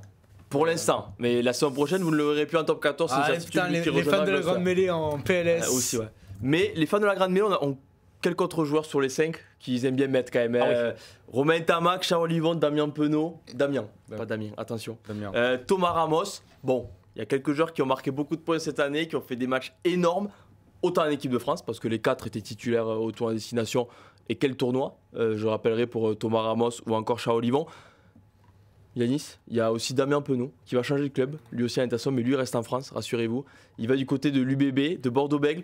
Damien Penaud, on pense à ses 5 essais pendant le tournoi de destination, à son doublé à Twickenham dans une des plus belles victoires de l'histoire du rugby français, il faut le dire. Il marque quand même un des essais pour moi les plus beaux de l'histoire du rugby français. Le dernier essai contre l'Australie. Contre l'Angleterre. Alors, contre l'Australie, il est déjà magnifique. L'Angleterre, la passe au pied de Ficou, pour moi, le graphie d'Entamac sur Farrell. Cet essai est juste. Je t'ajoute un peu de réussite sur le rebond quand même, sur le coup de pied de Ficou. C'est ça le rugby, c'est le French flair. Oui, non, mais c'est ça. Il savait Ficou, parce qu'en plus il le prend n'importe comment son coup de pied de Ficou. L'exploit personnel face à l'Australie, ça demande pas de chance, ça demande que du talent. Et deux joueurs qui cherchent encore leur rein. Dave Rennie avait dit d'ailleurs après cet essai que Damien Penaud était le meilleur ailier du monde. Ouais, c'est vrai. 16 essais aussi, Damien Penaud. C'est vrai que. Alors qu'on a l'impression, ouais, non, mais c'est vrai, on en parlait avant l'émission. On a l'impression parce que Clermont aussi n'a pas participé à la phase finale du top 14. Il y a ce départ aussi qui a fait grincer un peu les supporters clermontois, qui lui reprochent parfois de plus penser à l'équipe de France qu'au club, tout ça. Ça, on en pense qu'on en veut. Ça reste un joueur exceptionnel. Il y a des blessures aussi. Oui, les blessures. Ça reste aujourd'hui à son meilleur niveau. Est-ce que c'est pas le meilleur ailier du monde, Damien Penaud? Clairement. Il y a du présent en face de moi. Clairement. Oui, après c'est dur de vraiment être aussi catégorique je trouve, mais oui c'est sûrement top 5 ailier du monde, top 3 ailier du monde. Oui, non, forcément. Et encore une fois, des joueurs qui ont de la chance, ont beaucoup de chance de jouer la Coupe du Monde avec l'équipe de France. S'il n'est pas titulaire sur l'aile, je pense qu'on peut, on peut être déçu là. C'est-à-dire qu'il s'est passé quelque chose de mauvais là. Ah bah oui, c'est sûr qu'on sera déçu quelques semaines auparavant. Le mec est juste injouable. C'est vrai. Et même si on peut lui reprocher parfois ses montées en pointe. Ouais, mais qui ont été acceptés maintenant par les différents staffs. Le mec qui revient. Il est même encouragé à faire ça. Pour chasser. Ouais, pour monter en pointe et. Les passes. Ouais. Non, mais c'est vrai, et surtout qu'on le demande à beaucoup d'ailiers. Ouais, aujourd'hui, les ailiers, ils pensent plus à couper les extérieurs qu'à plaquer vraiment leur ailier. Parce que si tu coupes bien l'extérieur, t'as pas à plaquer ton ailier. C'est aussi souvent ce qu'on dit Et couper l'extérieur et monter en pointe. Non, c'est sûr, mais si tu veux couper l'extérieur, tu montes en pointe. Mais il a vachement progressé sur ça quand même, Damien Penaud. On l'a vu pendant le tournoi, il s'est pas non plus fait prendre. Il n'y a pas non plus beaucoup d'actions qui nous viennent en tête où Damien Penaud coûte un essai à 15 de France. Il a beaucoup plus rapporté que ce qu'il a coûté encore une fois cette année. Il n'y a pas un truc, une stat sur les plaquages cassés ou je sais pas quoi? Non, en fait, sur l'année 2022, Damien Penaud a marqué 8 essais avec l'équipe de France. Il a été plaqué 7 fois. Ouais, voilà. Ah ouais. il a plus marqué d'essais que ce qu'il a été plaqué. Non mais plaqué, c'est même pas... c'est plaqué, vraiment. Il est tombé après avoir pris le ballon quand même. Il est complètement fou. Donc voilà, on se rappelle, il y a beaucoup d'actions où forcément il y a des 2 contre 1. L'essai contre le Pays de Galles où il y a la passe sautée de 25 mètres de Dupont. Certains diront qu'il n'y a rien à faire sur l'essai. On le dit peut-être tous, vu qu'il a 5 mètres à faire et courir. Peut-être. mais il est toujours là, il joue son rôle et l'essai contre l'Australie. Moi, c'est l'essai contre l'Australie. Rassurez-vous, sans les sous-estimer, mes deux copains à côté de moi. Mais t'as l'impression que la série de victoire des Bleus va s'arrêter, que ça y est, c'est peut-être fini. Et en fait, il te sort encore un tour de magie de nulle part. C'est le gars qui peut te faire avancer. Il casse toujours le premier plaquage, il casse très souvent le second. Et après, c'est un peu déjà trop tard pour arriver à le prendre en troisième lame. Donc, c'est un joueur qui a sa carte à jouer. Dommage pour lui que la saison de l'ASM Clermont-Auvergne soit peut-être en dents de scie. Très en dents de scie même, ils sont pas dans les 6. Très en dents de scie. Non, mais c'est peut-être pour ça que les gens vont pas voter pour lui ou qu'en tout cas il n'aura pas le soutien du peuple qu'il aurait pu avoir si Clermont aussi avait été aux avant-rôles cette année. C'est clair. Messieurs, il y a aussi 2 Toulousains qui sont en demi-finale du top 14. Romain Tamac, Thomas Ramos. Voilà, pas n'importe lesquels. Romain Tamac, c'est vrai que certains lui reprochent la sobriété, tout ça. Mais bon, je crois qu'il faut arrêter cet argument. Voilà, faut arrêter cet argument, c'est ce que j'allais dire. Il faut aussi parfois admirer le joueur, la classe du joueur, la régularité, peut-être la sobriété. Allez, regardez le match face aux Bulls. Non, voilà. C'est les Bulls ou c'était les Sharks. Si là c'est sobre. J'y étais pas trop. Si là c'est sobre. Non, mais c'est surtout qu'un 10 qui est sobre, ça veut dire qu'un 10 qui n'a pas fait de bêtises aussi. C'est peut-être important dans un match de rugby, des demi-adversaires qui font pas de bêtises. Non, mais Romain Tamac. C'est réducteur, sobre pour Romain Tamac. C'est vrai que maintenant les gens. Ah, mais c'est vrai. Sont un peu durs avec lui. C'est un peu l'argument qui était trouvé face à Mathieu Jalibert. Qui est peut-être beaucoup moins sobre, qui rate beaucoup plus, qui tente peut-être plus forcément. En fait, c'est sûr qu'il est sobre face à Mathieu Jalibert. Mais dans le jeu, Ntamak en soi n'est pas sobre. Non, c'est vrai. Il est plus sobre que Jalibert, mais il est pas sobre. Voilà. Et Thomas Ramos qui fait des passes au pied dans un but à Romain Tamac contre les Sharks. Lui, on lui a demandé d'être sobre pendant plusieurs saisons parce que voilà, il l'a aussi parfois avoué tout ça en équipe de France. Il a gagné sa place aussi de titulaire en équipe de France. Du coup, il a un peu profité en tournée de novembre de la blessure Benjaminé. Mais bon, tournée de novembre, buteur exceptionnel, tour destination. Faut dire que son début de saison en top 14, c'est le meilleur joueur du monde, je crois. Bah oui, non, c'est vrai. Mais début de saison en top 14, il roule sur tout le monde, puisqu'N Tamac était blessé à la cheville. Ouais. Et du coup, il joue en 10. Du coup, Ramos jouait en 10 et il te sortait masterclass sur masterclass, trop fort.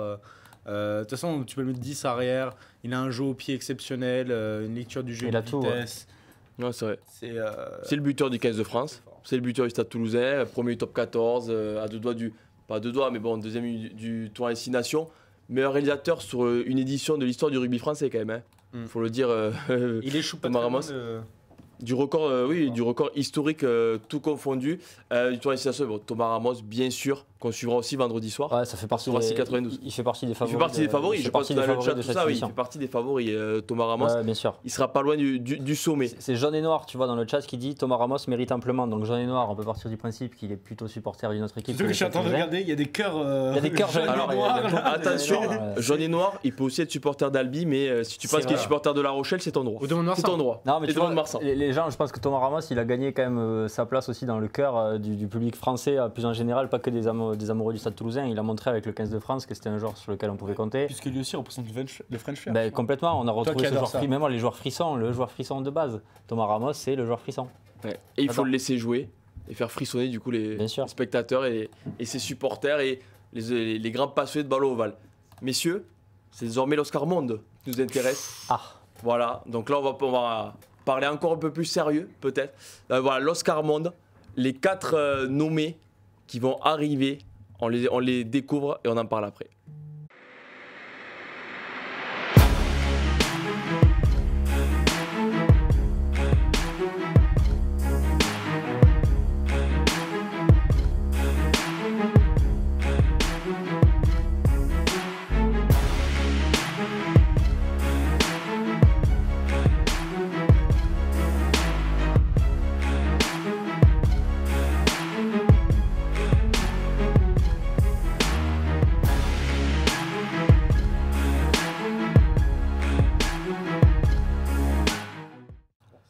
Voilà, les 4 nommés Oscar Monde, des joueurs qu'on connaît tous, on a envie de dire, on en a beaucoup parlé, on en rigole. Grégory Aldrit, encore une fois, Oscar Or, Oscar Europe, Oscar Monde.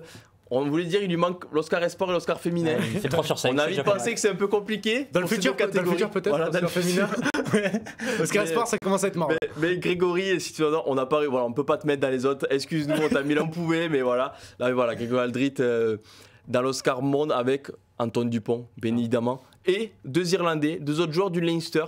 Alors lui n'a pas joué la finale de Champions Cup, donc il n'a pas pu la rater, contrairement à ses coéquipiers. Jonathan Sexton, mais il a aussi beaucoup fait parler de lui, malgré sa présence en tribune. Jonathan Sexton, demi d'ouverture de l'Irlande, qui a fait le Grand Chelem, à qui on ne parle pas d'âge aussi. Pour son dernier tournoi. Oui, pour son dernier tournoi, et voilà qu'on prendra plaisir sûrement à regarder pendant la Coupe du Monde pour son dernier grand événement sur la scène internationale. Et Kylan Doris, le troisième ligne irlandais, moins connu peut-être, mais que les défenseurs qui le croisent doivent connaître. Non, voilà. Pour Grégory Aldrit, Antoine Dupont, on a envie de dire, ils sont abonnés, voilà, à être nommés parce qu'on ne peut pas passer à côté d'eux. Autant en équipe de France, en club, en Coupe d'Europe, ils sont là partout et ils sont très forts partout. Quoi. On a déjà largement parlé des deux, mais ils sont... C'est imbougeable, et tant mieux. J'espère que ça le sera encore pendant un bon moment. Ça veut dire que l'équipe de France se portera bien et que les clubs français se porteront bien aussi. Imbougeable, là, je crois qu'on va voir un essai de Dupont, non? Non, ça je pense que c'est... Si. C'est l'essai de Ramos. Il donne à la fin. Ah oui, il donne à la fin. Ah oui, ce fameux match où il y a eu 3 passes décisives d'Antoine Dupont. Alors, dans les faits, 4 passes décisives. En conf de presse, il est arrivé, il a dit je crois qu'il y en a 5. Bon, parce qu'il considère, si vous vous rappelez de l'exploit personnel de Romain Tamac, que c'est une 5e passe décisive. On la lui compte pas, parce que bon, Romain Tamac a eu quelques défenseurs à battre, mais là on va voir, je pense que c'est la plus belle. Je sais pas si la plus compliquée à faire, c'est Peato Mowaka. Voilà, hop, ben tiens, allez hop, voilà. Et là, t'es Peato Mowaka, tu le remercies. En vrai, tu joues avec lui, tu le suis partout. Tu es là à tout moment. Il n'y a pas que sur le terrain, il part de Toulouse, je le suis. Hein. Je vais dans le club où il me le signe. Faut arriver à le suivre. Ah, mais oui. Il est exceptionnel. Voilà, donc on prendra toujours plaisir à regarder ces images. Supporters toulousains encore plus, passionnés de rugby, surtout.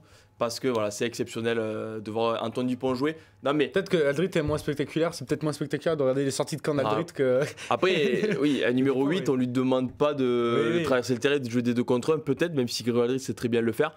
On lui demande de marquer l'adversaire, ce qu'il fait aussi très bien. On va s'arrêter un peu sur Jonathan Sexton. Grégory Aldrit, attention, il faut le regarder dans les yeux. Oui. Ah, c'est important pour lui. C'est important, parce que sinon... si jamais il y a un capitaine d'une équipe qui va croiser La Rochelle qui nous écoute, Otos, regarde dans les yeux, ça peut aider. Surtout pour gagner le match, qu'on a vu que quand il est énervé, ça fait mal. Capitaine de Bordeaux, je disais, Dupont, double tenant du titre, on parlait de lui, double tenant du titre 2021-2022 de l'Oscar Monde. Par curiosité, on peut rappeler les 5 derniers ou pas du tout? Les 5 derniers, tu veux les 5 derniers, il y avait Owen Farrell juste avant lui en 2020, Cheslin Colby en 2019 et Connor Murray l'année d'avant en 2018. Bon, c'est pas des joueurs pas mauvais au rugby. Ouais, ça va, pas mauvais au rugby. Non, mais Jonathan Sexton, qui est en liste quand même, qui postule vraiment quand même pour remporter cet Oscar parce que voilà, il a fait une saison exceptionnelle avec l'Irlande. Bon, avec le Leinster, on connaît un peu leur stratégie, il joue pas beaucoup de matchs. Au final, il s'est blessé en faisant le Grand Chelem contre l'Angleterre, donc il n'a pas joué la fin de saison avec Allen, je crois. Oui, Allen. Et non, mais Jonathan Sexton, on le considère aujourd'hui comme top 3 demi-d'ouverture de l'histoire du rugby international, peut-être. Beaucoup de personnes.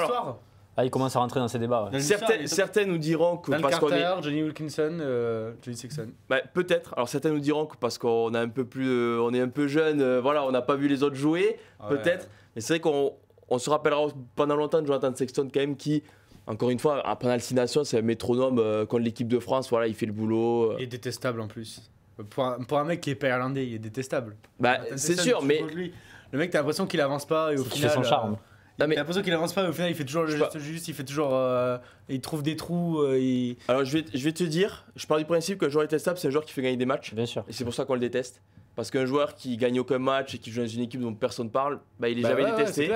Donc oui, Jonathan Sexton est détestable parce qu'il chambre peut-être quand il faut, mais on en parlait, imagine le Leinsterman qui joue Skelton, tu vois. À la fin de la finale, qu'est-ce qu'il dit? Il le déteste parce que c'est clair. Ce mec qui nous a ri au nez tout le match, puis il est parti avec la coupe dans les mains. Il y a quand même la meilleure blague dans le chat là, que je viens de lire, c'est je vais retrouver son. Ne nous déçois pas parce que j'ai très peur sur en termes de blague, on a eu un niveau, faut le dire, pas très haut avec Yanis Guillou. S'il te plaît, ne me déçois pas, Max. Je crois que la personne qui a fait cette blague avait prévu de la faire parce que son pseudo Twitch, c'est clown17690. Ah.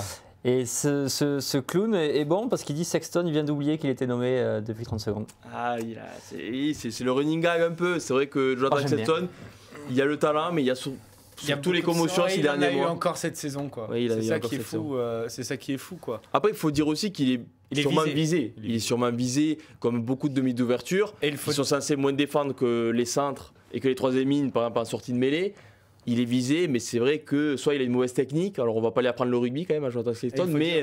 malheureusement, plus t'en prends, je pense que plus t'en prends, en fait. Ah, ok, plus t'en prends, je pense que plus t'en prends. Alors on va contacter un docteur en termes de commotion. On va la garder. Non mais oui, peut-être, je n'ai pas la réponse. J'en avais parlé avec Geoffrey Sella, qui en avait pris aussi pas mal. En fait, plus les commotions sont répétées, t'as une fragilité, plus les sens et plus c'est vrai. Et surtout, plus tu as une durée d'indisponibilité, plus tu as des maux de tête, plus tu... Non, et puis on en rigole, mais c'est quand même pas non plus un sujet... Ah non, c'est pas drôle. Non, c'est pas drôle. On espère que dans les futures années, on fera pas des articles comme on a vu certains atteints de démence, comme Carleman, comme Johnson, le talonneur anglais champion du monde en 2003.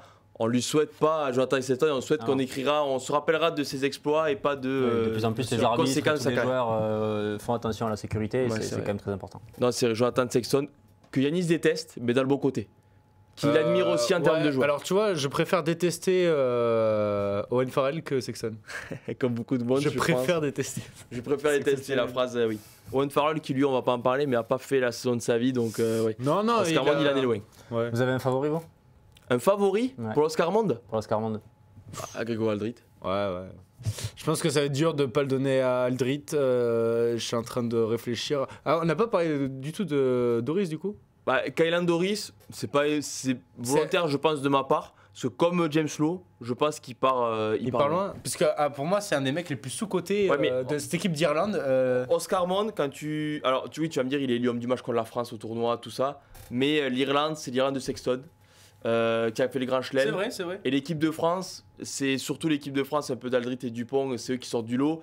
Et forcément, tu as les performances en club qui vont compter. Et aujourd'hui, Doris, il était face à Aldrit en finale, numéro 8 les deux. Ou non, numéro 6, Doris. Il y en a un qui est sorti avec la coupe. Et forcément, tu prends des avantages, tu vois. Change d'avis. En fait, pas Aldrit, Sexton. Sexton? Ah ouais. Pour... Attention à ce que Claude va dire, le lendemain il aura oublié qu'il aura le trophée, mais voilà. Pas le grand chelem, je pense qu'il faut le grand chelem et puis il faut récompenser les grands joueurs comme ça. Parce qu'au-delà du grand chelem, t'as une saison avant avec le Leinster qui compte, hein, d'accord, c'est pas que les matchs internationaux. Il rate la finale de Champions Cup, donc du coup il est blessé, donc tu penses qu'il joue pas beaucoup de matchs, mais je pense que les Rochers étaient bien contents de jouer à Leinster sans Sexton, parce que bon, pour oublier les 4 points laissés au pied par Burn en début de match. Forcément, ça compte quand tu gagnes d'un point. Tu te dis que ça aurait pu être dans l'autre sens. Non, mais c'est vrai que Jonathan Sexton aussi sera pas loin de ça va être très très très dur de lui enlever en fait. Je suis en train de... À Jonathan Sexton? Ah ouais. Ok. Bon, mais l'hommage à Jonathan Sexton. Alors que je le déteste en plus. Non, je le dis, hein. Le seul regret qu'on aura, c'est de son passage en top 14 au Racing, qui, il faut le dire, un peu loupé. Apparemment, il était détestable. Donc bon. Voilà. Donc voilà. Non, mais on va en terminer avec notre nommé, messieurs, avec les 5 derniers, du 26e au 30e. Je répète pour ceux qui sont arrivés, c'est dans l'ordre alphabétique. Le 30e qui va être nommé n'est pas le dernier qu'on a pris, voilà, et celui qui est resté. Non, c'est par ordre alphabétique. On a commencé par Aldrit, et vous verrez par qui on va finir. C'est pas un mauvais joueur de rugby, forcément. Et on a beaucoup parlé ce week-end. C'est pas mort pour Quentin Walker. C'est bon pour Quentin Walker ou Cameron Wauki. Voilà, on découvre ces 5 derniers et on se retrouve dans quelques secondes.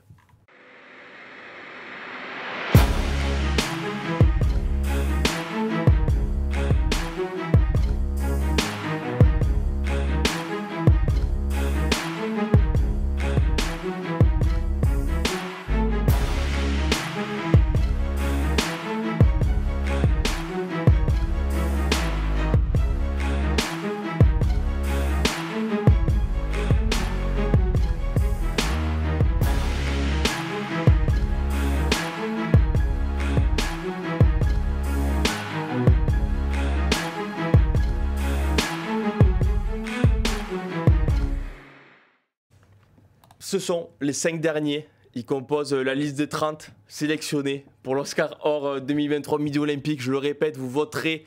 Si jamais il y a votre coup de cœur dans ces 5, vous pourrez voter pour lui à la fin de cette émission sur Rugbyrama. Vous pourrez aller nombreux et du coup espérer que votre protégé soulève cet Oscar d'Or le 23 juin prochain. Finn Russell, Baptiste Serin, Will Skelton, Tristan Teder et le dernier, Joshua Tuisova. Ça prouve la richesse du top 14 aussi. Oui, la richesse du top 14. 30 joueurs de ce niveau-là, je trouve ça. Oui, 30 joueurs de ce niveau-là. Et bien sûr, Il y en aura forcément. Il en manque. On dira, voilà, il en manque beaucoup. Il en manque beaucoup, mais on ne peut pas mettre tout le monde, on s'en excuse.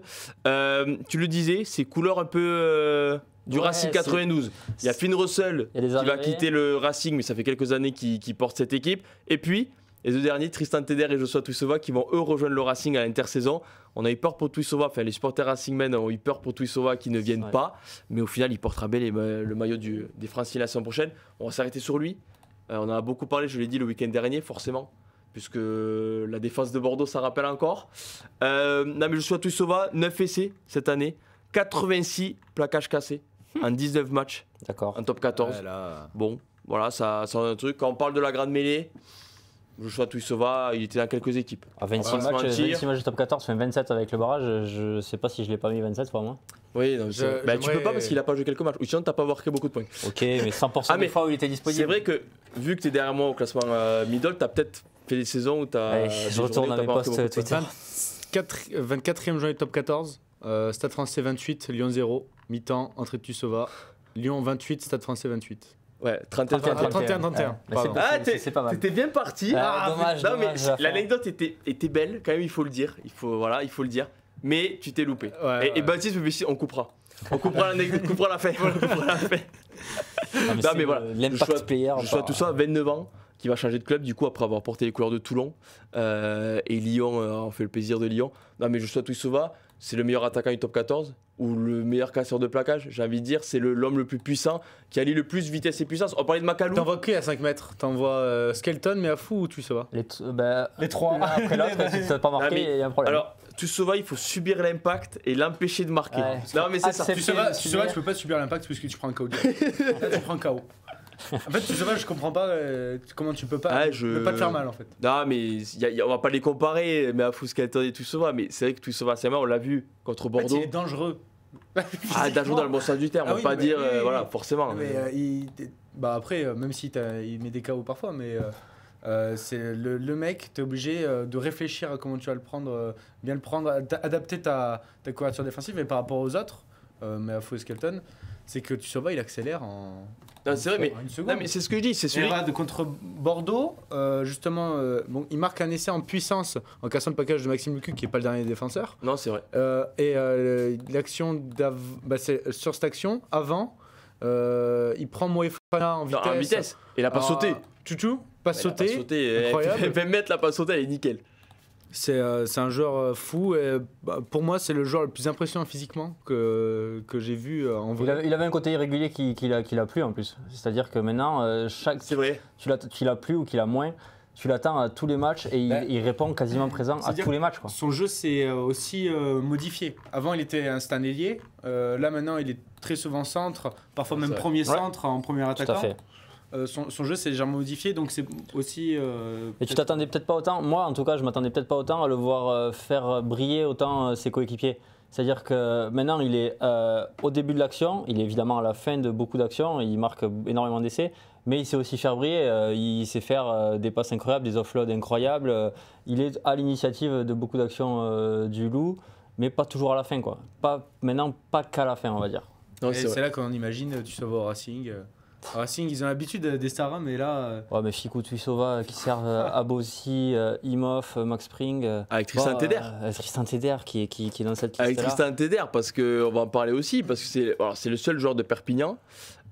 Aussi, on signale, Brive est le seul club qui n'a pas de joueur. Aussi dans ses phrases. Bien sûr, on parlera beaucoup. On s'est beaucoup posé la question avec Esteban Abadi.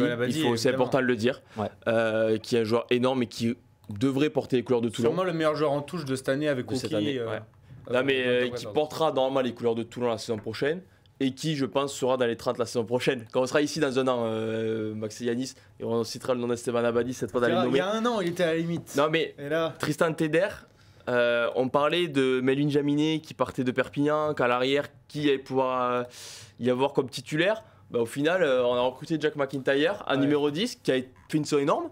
Après son passage loupé à Clermont, il a été très bon à Geng, loupé à Clermont, et là à Perpignan, il faut le dire, il a été énorme. Au barrage aussi, à l'Access Match.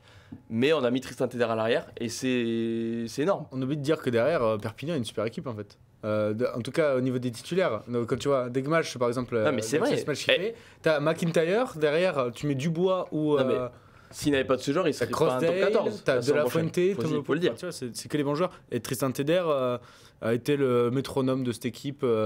Quand McIntyre en 10 apportait plus de vitesse et d'attaque de ligne, Teder a toujours été le régulateur, le métronome, celui qui distribuait le jeu, celui qui savait où taper, D'ailleurs, c'est lui qui butait. Oui, c'est lui qui bute. Alors, il a loupé quelques coups de pied à l'accès ce match.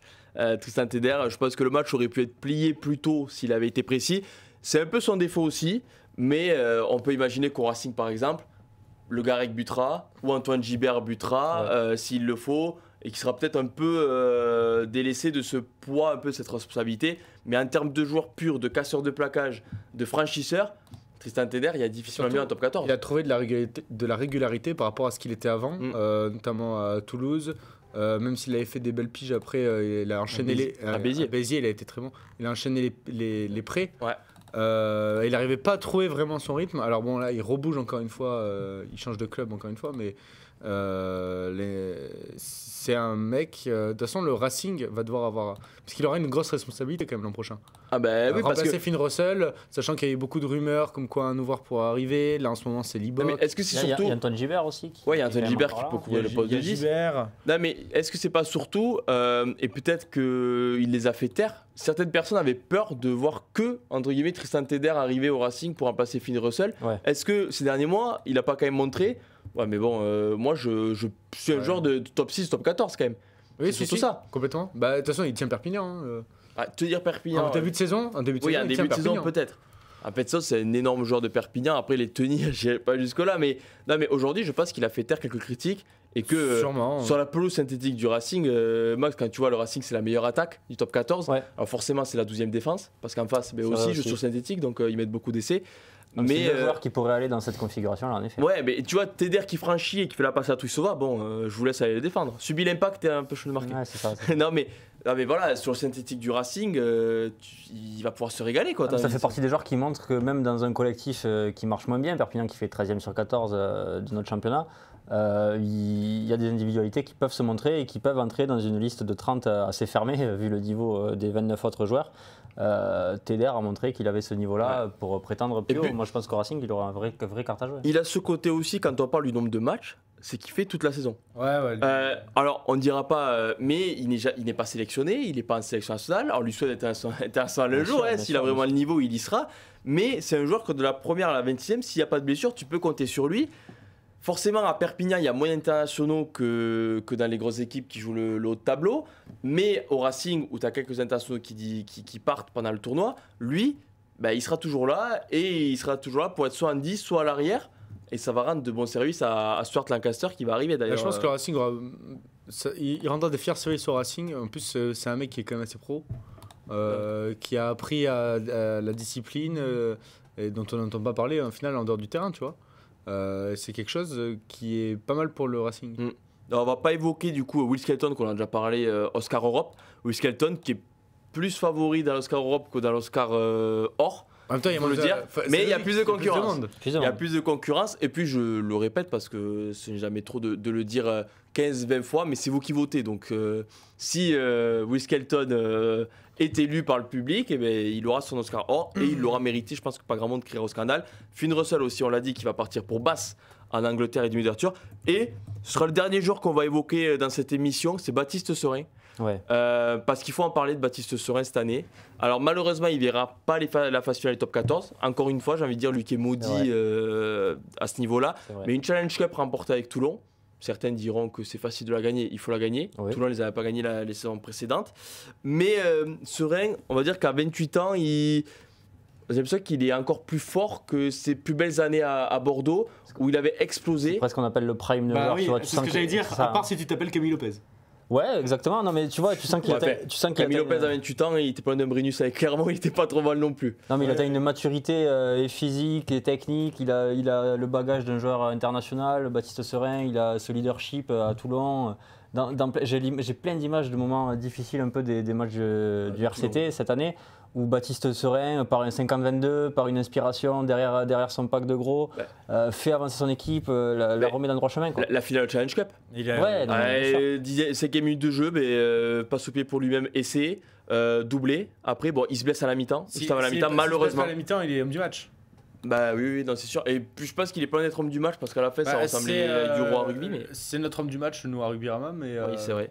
Bah, il le méritait, je pense. Parce que oui, la finale s'est jouée en première mi-temps. Et elle s'est jouée parce que Baptiste Serein était sur une autre planète. Et c'est vrai que quand on parle des joueurs. Alors lui, il a eu sa chance en équipe de France. Il faut le dire aussi un peu. Il est appelé là. Oui, il a appelé parmi les blessés. Ça veut dire que Fabien Galtier ne le gardait pas trop loin de lui. Mais c'est vrai que ça fait partie des joueurs. À ce niveau-là, beaucoup de sélections nationales aimeraient avoir un œuf de ce niveau-là. Bon, malheureusement pour lui, il y a Antoine Dupont, Baptiste Couillu et Maxime Lucu. Déjà, il y en a beaucoup. Hein. Devant lui, on a envie de dire dans la hiérarchie du 15 de France, Antoine Dupont, c'est clair et net. Les autres aussi. C'était le dernier à être avant Antoine Dupont. Oui, c'est vrai. Et au début du mandat de Fabien Galtier, il est remplaçant. Il est le remplaçant d'Antoine Dupont. Il était le numéro 2. Il a un peu reculé. Mais cette saison, en Baptiste Serein, il faut en parler parce qu'il a été exceptionnel. Ça a été le meilleur Toulonnais. Je pense. À la rigueur, il y a Facundo Issa qui a porté l'équipe quelques fois. Peut-être même en top 14 avec Antoine Dupont, le meilleur neuf. Le meilleur neuf?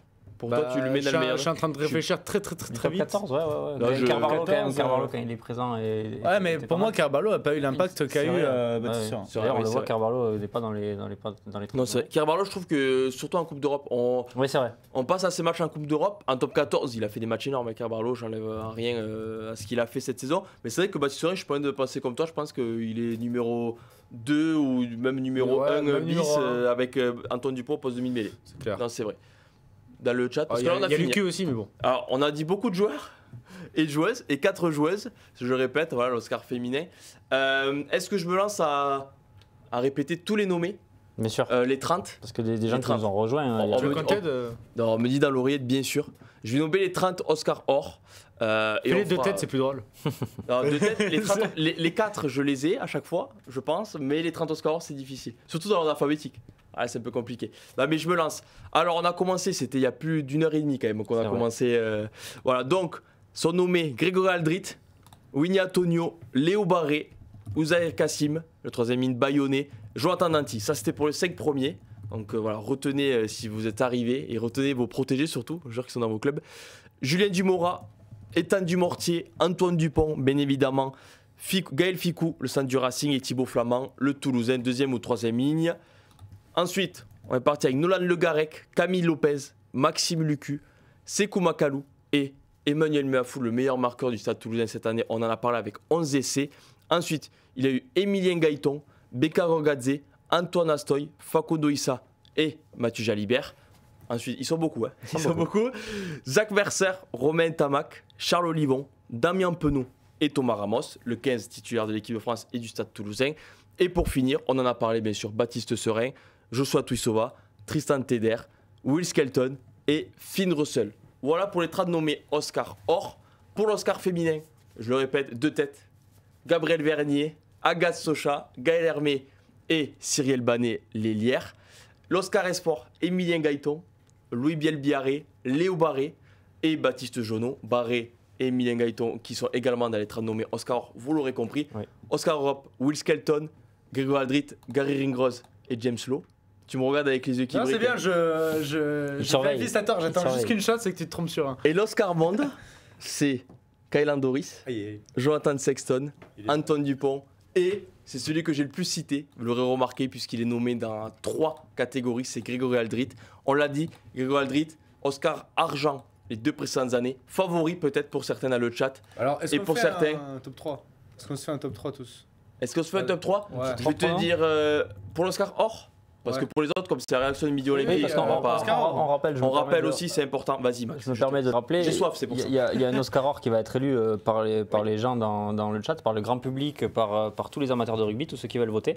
Mais il y aura aussi un Oscar d'argent et un Oscar de bronze qui seront remis. La personne qui finira 2e et la personne qui finira 3e auront leur récompense lors de la cérémonie le 23 juin, un Oscar d'argent et un Oscar de bronze. Donc en effet, il y aura un top 3. Voilà, un top 3 du coup, et bien sûr ensuite pour les 4 catégories, il n'y a qu'une seule récompensée. Il n'y aura pas un podium sur 4, parce que c'est difficile pour le 4e surtout. Tout à fait. Surtout, et c'est déterminé du coup par la rédaction du Midi Olympique dans laquelle voilà, nous travaillons, vous le savez. Mais pour l'Oscar Or, bien sûr, vous devez voter dès la fin de cette émission. Le top 3, si tu veux, ça va être enregistré, donc fais gaffe. Non, mais le top 3, si vous les avez de tête. J'avoue que je vais y réfléchir parce que c'est compliqué. On est d'accord, c'est que top 14. Non, Oscar d'Or prend en compte Oscar Or, ça saison, prend tout. Oscar d'Or, ça prend c'est un joueur du top 14, mais ça prend en compte la saison dans sa sélection nationale, dans sa. Ça me change mon classement du coup. Moi, je mets Greg Aldrit. Je mets Thomas Ramos. Il me prend top 3 là. Et je mets en 3e position. J'ai beaucoup aimé la saison de Tuisova. Oh, je suis assassiné, il me fait mon top 3. Et ben voilà, écoute. Ah, je suis assassiné. C'est le même? Ah, c'est le même. Exactement le même. Tuisova ou Ficou, parce que j'ai envie d'aller voir autre chose que le Stade Rochelet et le Stade Toulousain qui ont dominé la saison. Ficou a été énorme avec les Bleus, a mené ses Racingmen en demi-finale. Donc ouais, je le donne à Greg Aldrit pour sa saison incroyable. Je mets Thomas Ramos pour sa saison incroyable aussi à la 2e place. Ils sont top 3 Oscar au middle et ils ont fait une saison incroyable. Et je mets pas Tuisova, je mets Gaël Ficou 3e parce qu'il est quand même en demi. Et il a été avec les Bleus énorme. Ah, j'ai le même, mais ça se tape entre Tuisova et Penaud. Tuisova et Penaud? Ouais. Eh ben moi quand même je vais mettre Antoine Dupont quand même. Ah, mais je le mets pas premier, pas parce que j'ai envie de changement, parce que je trouve que Grégoire Aldrit cette année le mérite plus que Antoine Dupont. Vous allez dire que je suis classique, mais je vais mettre Grégoire Aldrit numéro 1, Antoine Dupont numéro 2. Donc au final on échange les rôles sur les 2 dernières années. Mais le Dumora, vas-y. Non, je ne mettrai pas Julien Dumora parce que je sais rester objectif. Mais top 3, ouais, il y a Thomas Ramos dans la balance. Ouais. Je vais mettre Thomas Ramos parce que. Ah, mais à fou aussi, Skelton. Mais c'est dur. Non, mais il y a te remettre tous les noms en tête. Il y en a plein, forcément, c'est difficile, mais voilà, c'est bien parce qu'Grégoire Aldrit est un joueur de devant aussi, et c'est vrai que souvent, voilà, on va dire que le titre de La Rochelle en Champions Cup joue beaucoup sur la balance, je pense. Tu penses? Oui, ça joue, mais. Parce qu'au final, sinon, Toulouse est en tête du championnat. Mais vu les concurrents que je lui mets en face, c'est Antoine Dupont et Thomas Ramos, ils n'étaient pas en finale, donc il est forcément allé plus loin qu'eux. Après, on vote jusqu'au 23 juin, hein. Moi je me laisse pas à l'abri. Et la finale, Gaël Ficou fait des 2 matchs exceptionnels. C'est le cul. Non, mais voilà, pourquoi pas. C'est aussi très important. Le Brennus à la fin, le 23 juin, ce sera après tout ça. Si Aldrit, par exemple, qu'on met tous les 3 premiers, fait un match ultra décevant en demi, peut-être que ça nous fait baisser son. Non, il a quand même fait une saison. Un match ne passe pas une saison, comme je disais pour les joueurs du Leinster. Forcément, les saisons, quand tu es Toulouse et La Rochelle comme cette année, il te faut le Brennus à la fin, sinon c'est une déception.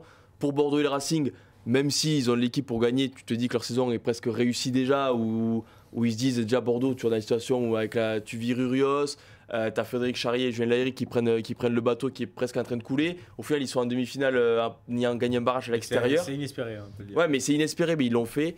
Voilà, donc les titres, ça fait pas tout non plus, ça compte. La Coupe d'Europe pour Aldrit, je veux bien, mais Thomas Ramos, Antoine Dupont et Grégoire Aldrit. C'est incroyable, Grégoire Aldrit fait une saison incroyable. Et on parle de titres, on parle de joueurs qui évoluent dans des gros clubs, qui sont favoris de toutes les compétitions auxquelles ils participent. Mais moi, j'ai envie de mettre en avant, si on allait jusqu'à 5, tu vois, Camille Lopez. Ah bah oui, comme Emilien Gaëtan. Il fait Emilien Gaëtan qui font des saisons avec des clubs de moindre niveau, il ne faut pas se le cacher, ils sont exceptionnels. Oui, donc pour moi, ils rentrent aussi dans le débat là. Mais tu vois, c'est plus difficile de juger parce que Gaëtan, par exemple, pour le coup, il n'a que le championnat. Et les U20. Oui, mais les U20, tu peux pas juger. Lopez, c'est pareil, il joue la Challenge Cup et c'est pas l'équipe de France. Oui, mais au final, ils ont joué autant de matchs que le championnat. Ce qui est bien, c'est que quand on en débat là, et je vois qu'il y a encore 400 personnes sur le chat, c'est assez incroyable, tout le monde est en train d'en débattre. Et alors, pour mettre son vote dans le bulletin, bon là, c'est sûr, c'est en ligne, mais ça va être quand même une réflexion assez compliquée, quoi. On voit que cette année, en top 14, on a eu des joueurs qui ont fait une saison incroyable. Non, c'est clair. Non, c'est vrai, mais bon, on prend plaisir à les voir jouer tous les week-ends aussi. Pour préciser, on ne vote que pour un. Tout à fait. On ne vote pas. On note pas pour un podium. Du 1 au 30, ni pour un podium. On note pas pour un podium. Ça aurait été drôle. Vous avez voté du 1 au 30, le mec il est au 27 là, putain, je sais pas qui je mets. Je passe la journée, je crois. mais lui il a mis un drop là. Ouais, c'est bon. Non, mais c'est dur pour le 30e aussi. C'est dur pour le 30e. Mais bon, il faut un 30e. Voilà, mais quand tu es 30e joueur du top 14, bon, c'est que t'es pas mauvais. On a vu la liste ce soir. Et du coup, voilà, on a pris plaisir à donner toutes les listes. La liste pour l'Oscar Or.